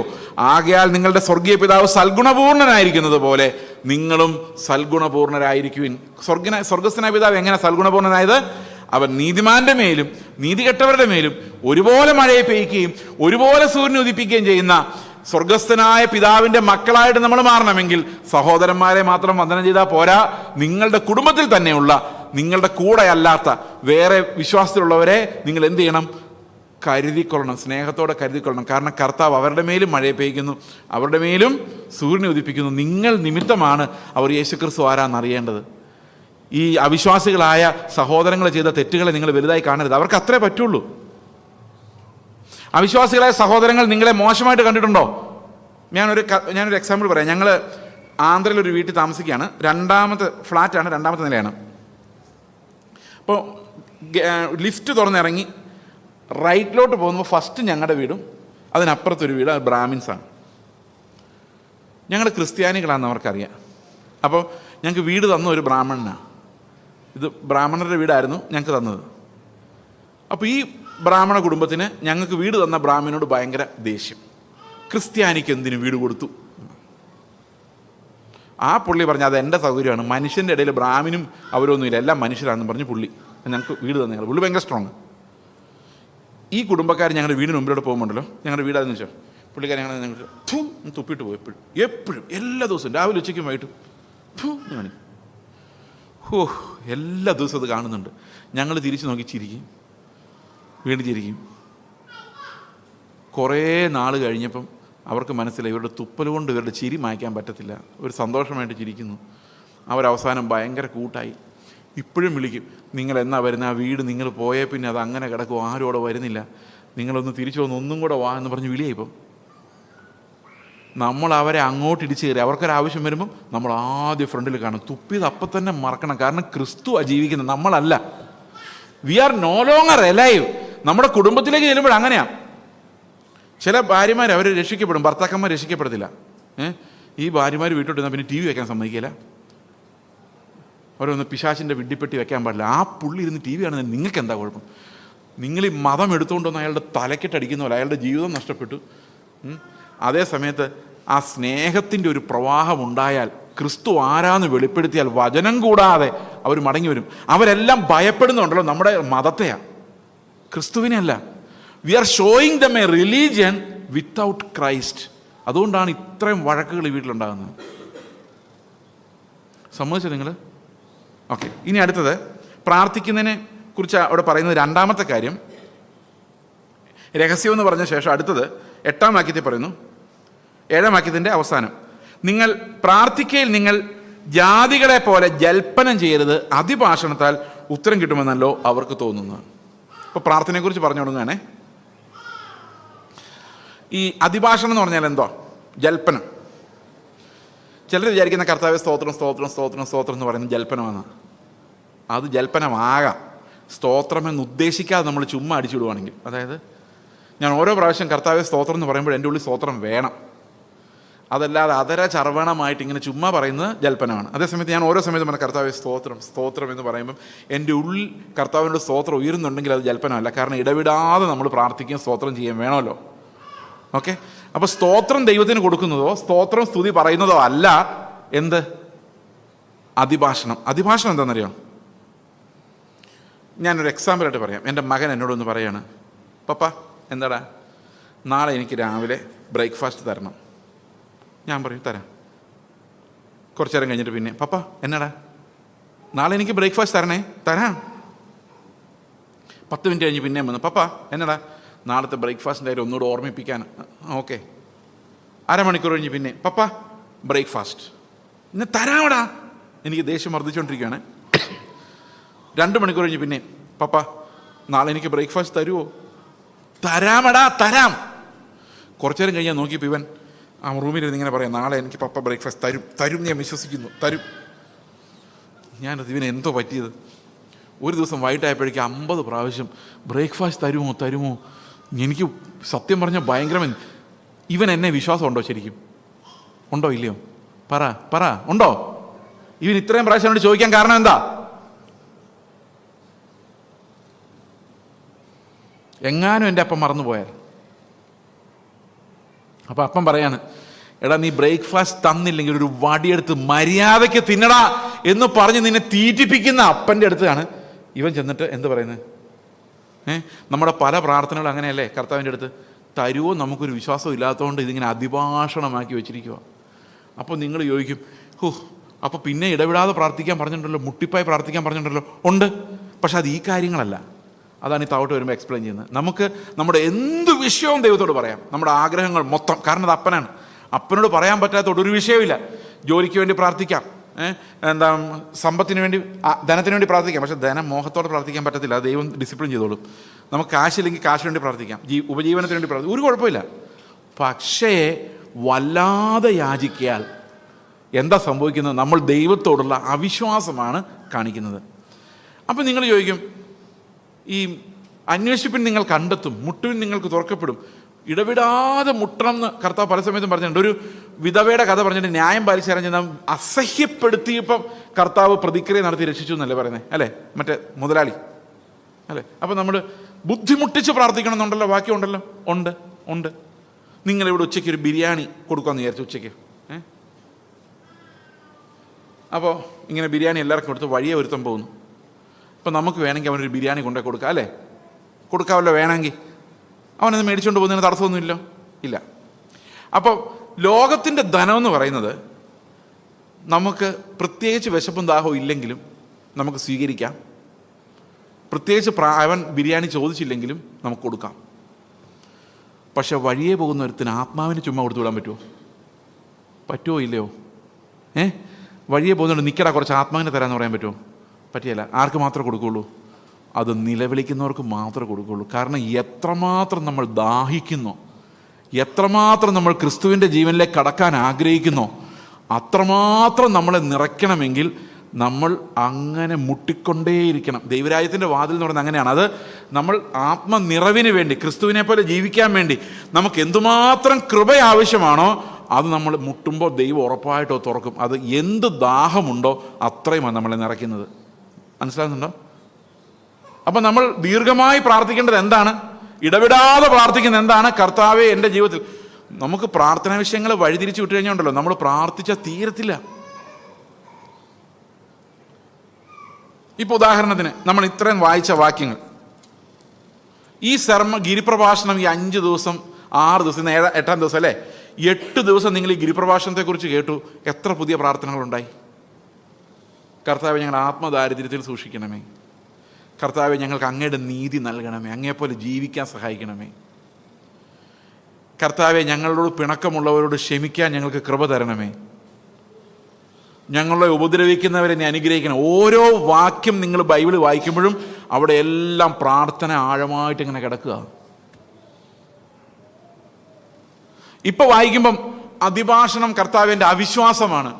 ഞാൻ പ്രാർത്ഥിച്ചില്ലെങ്കിലും എനിക്ക് എന്താ വേണ്ടതെന്ന് അറിയാവുന്ന ഒരു പിതാവ് സ്വർഗത്തിലുണ്ട്.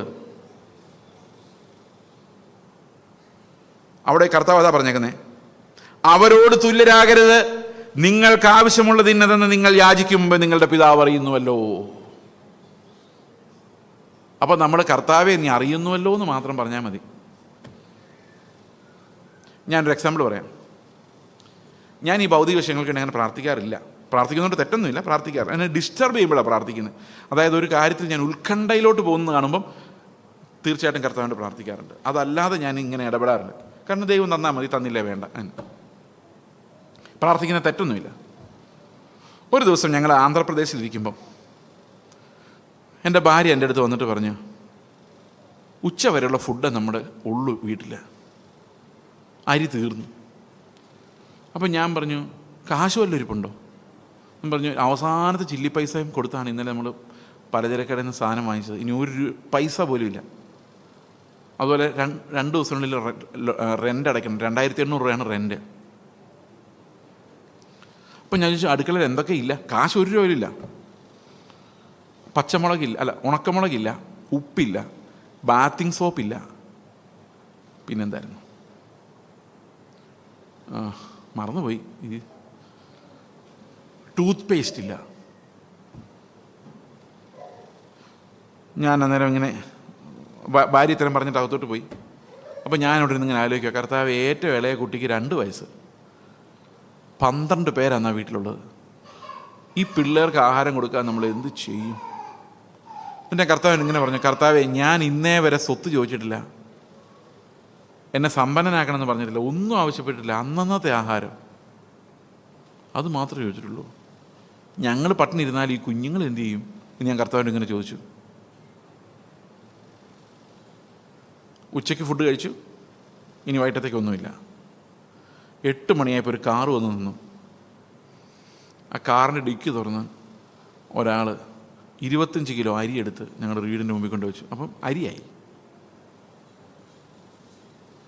നോക്കിയപ്പോൾ എന്താ സംഭവം എന്നറിയാം? മെഡിമിക്സിൻ്റെ ഒരു ചെറിയ സോപ്പ്. അന്ന് 1 രൂപയ്ക്ക് 2 രൂപയ്ക്ക് കിട്ടുന്നുണ്ട്. ഇന്ന് 5 രൂപ 10 രൂപ തോന്നുന്നു. ഒരു ചെറിയൊരു സോപ്പുണ്ടല്ലോ നമ്മൾ കൈ ഇടാനൊക്കെ വയ്ക്കുന്നത്. കോൾഗേറ്റിൻ്റെ ഒരു പൗച്ചിനകത്ത് വരത്തില്ല, ചെറുത്. 1 പാക്കറ്റ് ഉപ്പ്. വറ്റൽ മുളക് പൊടിയാവും നമ്മൾ ഉപയോഗിക്കുന്നത്, പക്ഷേ ഇത് വറ്റൽ മുളകായിട്ട്. ഞാനിതിങ്ങനെ അന്തം വിട്ട് നോക്കുക, എന്തെല്ലാമാണോ ഇല്ലാത്ത അത് മാത്രം, അതും പേരിന്.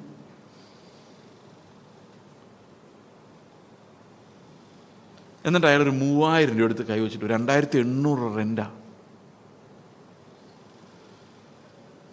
അപ്പം ഞാൻ പറഞ്ഞു, എൻ്റെ കർത്താവെ നീ എന്നെ ഇങ്ങനെ ശിക്ഷിക്കുമെന്ന് ഞാൻ അറിഞ്ഞില്ല. കർത്താവ് പറഞ്ഞു, നിൻ്റെ ഓരോ വീട്ടിലും ഓരോ പാത്രത്തിലും എന്തെല്ലാം ഉണ്ട് എന്തെല്ലാം ഇല്ല എന്ന് എനിക്കറിയാം. അപ്പം ഞാൻ രാവിലെ കർത്താവിൻ്റെ പിറുപിറുക്കുമ്പോൾ അത് പാപമായിട്ട് അവിടെ കരുതിയത്, അതുകൊണ്ട് ഇത് സമൃദ്ധിയായിട്ട് തരാൻ ഞാൻ. God was communicating to me that I know everything, I will not leave you like that എന്ന് കർത്താവ് എന്നോട് പറയാൻ വേണ്ടി ആ മനുഷ്യനെ വിട്ടത്. അപ്പോൾ എൻ്റെ എല്ലാ ആവശ്യങ്ങളും അറിയാവുന്ന ഒരു ദൈവത്തിന് മുമ്പിലേക്ക് ഞാൻ ചെന്നിട്ട് ഞാൻ പറയാം, എനിക്ക് മുളക് തരണേ, അരി തരണേ എന്ന് പറയുമ്പോൾ കർത്താവ് പറയടാ, മിണ്ടാതിരിക്കടാ, ഞാൻ തരാം. Do you really believe God will take care of you? Do you really believe it?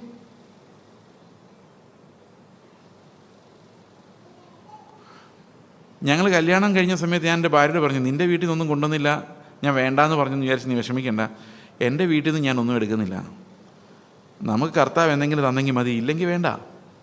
പിന്നെ ഞാൻ കർത്താവിനോട് പറഞ്ഞു, മരിക്കുന്ന സമയത്തായാലും എൻ്റെ പേരിൽ യാതൊരു അസറ്റും ഉണ്ടാകാൻ പാടില്ല, ഞാൻ നിമിത്തം എൻ്റെ മക്കൾക്കോ എൻ്റെ ശുശ്രൂഷ നിമിത്തമോ ഉണ്ടാകാൻ പാടില്ല, അവസാനം വരെ, ജീവിക്കുന്ന അവസാനം വരെ ഞങ്ങളെ നടത്തിയാൽ മതി. എന്നെ ദൈവം ഒരു വിധം നടത്തിയാൽ എന്നെ കാണുമ്പോൾ തോന്നുന്നില്ലേ? നല്ലപോലെ നടത്തിയിട്ടുണ്ട്.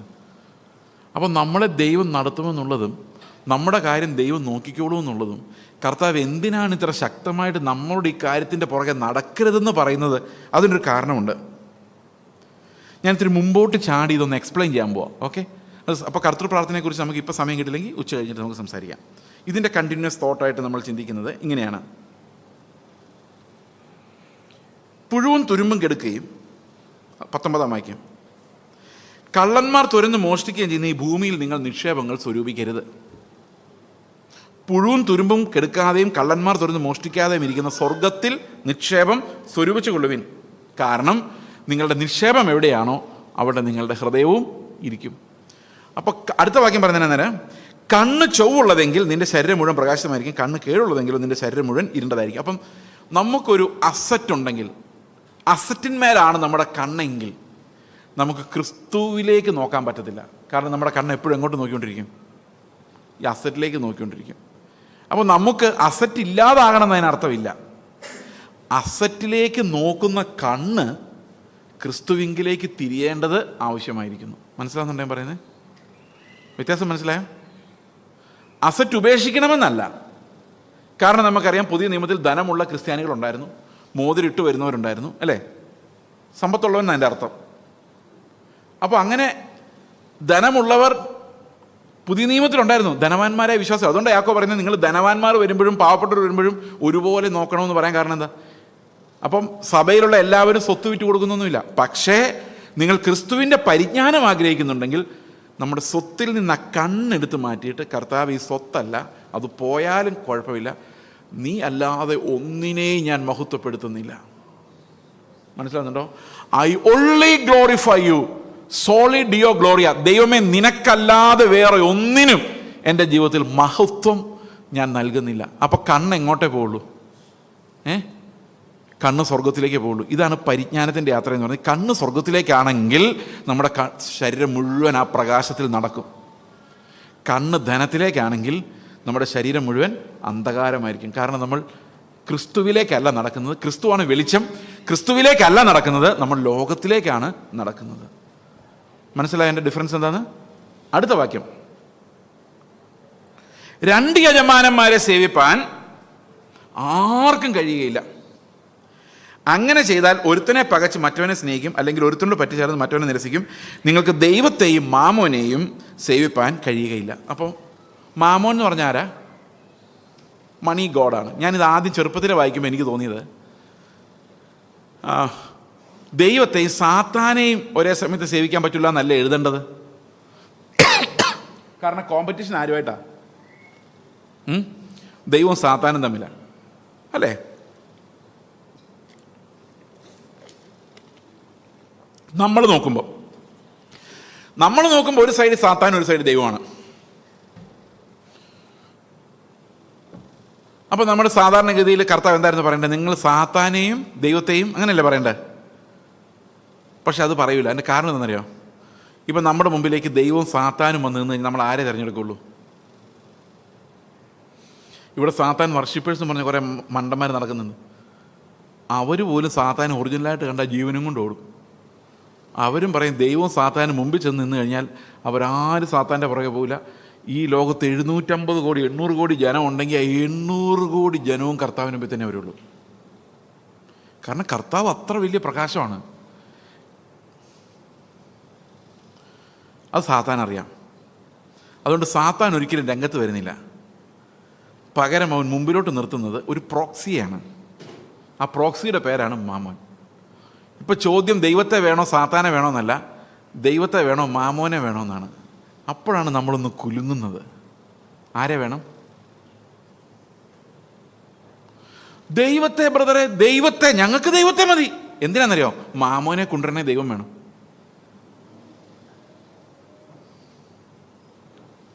സംജ, എന്തിനാ ദൈവത്തെ വിളിക്കുന്നേ? ഈ പ്രോസ്പെരിറ്റി തിയോളജിയിൽ ചർച്ച് കൾട്ടുകൾ നമ്മുടെ അവരെന്തിനാ ദൈവത്തെ വിളിക്കുന്നേ? ദൈവത്തെ വേണ്ടിയിട്ടല്ല, മാമോനെ വേണ്ടിയിട്ടാണ്. 10 വെച്ചാൽ 1.5 കോടി തരുന്ന ദൈവം.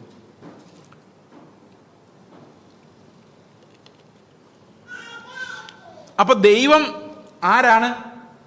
നമ്മുടെ കയ്യിൽ നിന്ന് 10% കൂലി വാങ്ങിച്ചിട്ട് നമുക്ക് മാമോനെ കൊണ്ടു തരുന്ന ദൈവം. അപ്പൊ മാമോന്റെ 10% ആർക്ക് കൊടുത്താൽ മതി? നിങ്ങൾ കേൾക്കുന്നുണ്ടോ? അപ്പൊ നിങ്ങൾ ആരെയാ ശരിക്കും സേവിക്കുന്നത്? നിങ്ങളെ സേവിക്കുന്ന ആരാ? ദൈവം. നിങ്ങൾ സേവിക്കുന്ന ആരെയാ? പറയൂ സഹോദരങ്ങളെ. ഇന്ന് ഈ മുഴുവൻ റിലീജിയനും, പെന്തക്കോസ്ത് മതം ഉൾപ്പെടെയുള്ള എല്ലാ ക്രിസ്തീയ മതങ്ങളും മാമോനെ സേവിക്കാൻ വേണ്ടി ദൈവത്തെ സെർവൻ്റ് ആക്കുകയാണ്.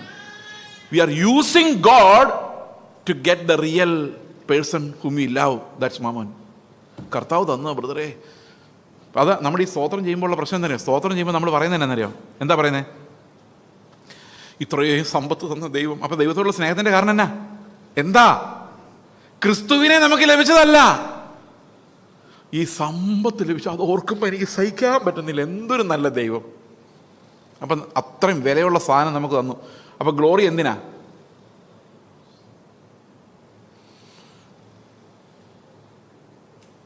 ഇതിനകത്ത് സമയമല്ലേ? 5 മിനിറ്റ് ഇല്ലേ? 2 മിനിറ്റ്. ഓക്കെ. അപ്പോൾ നമ്മൾ ദൈവത്തെ ഒരു ടൂളായിട്ട് ഉപയോഗിക്കുന്ന റിലീജിയൻ, മഹത്വപ്പെടുത്താത്തൊരു മതം. അതിൻ്റെ താഴേക്ക് പറയുന്നത് എന്നറിയാമോ? നിങ്ങൾക്ക് ദൈവത്തെ മാമോനെ സേവിക്കാൻ കഴിയില്ല, അതുകൊണ്ട് ഞാൻ നിങ്ങളോട് പറയുന്നത്. എന്ത് പറയുന്നത്? ഈ രണ്ടിൻ്റെയും ചുറ്റിപ്പിൽ വീഴാതിരിക്കാൻ വേണ്ടി പറയുന്നത്, എന്ത് തിന്നുമെന്നും എന്ത് കുടിക്കുമെന്ന് നിങ്ങളുടെ ജീവനായിക്കൊണ്ടും എന്തുടുക്കുമെന്ന് ശരീരത്തിനായിക്കൊണ്ടും വിചാരപ്പെടരുത്. വിചാരപ്പെട്ട എന്ത് സംഭവിക്കും? മാമോൻ്റെ പുറകെ പോകും.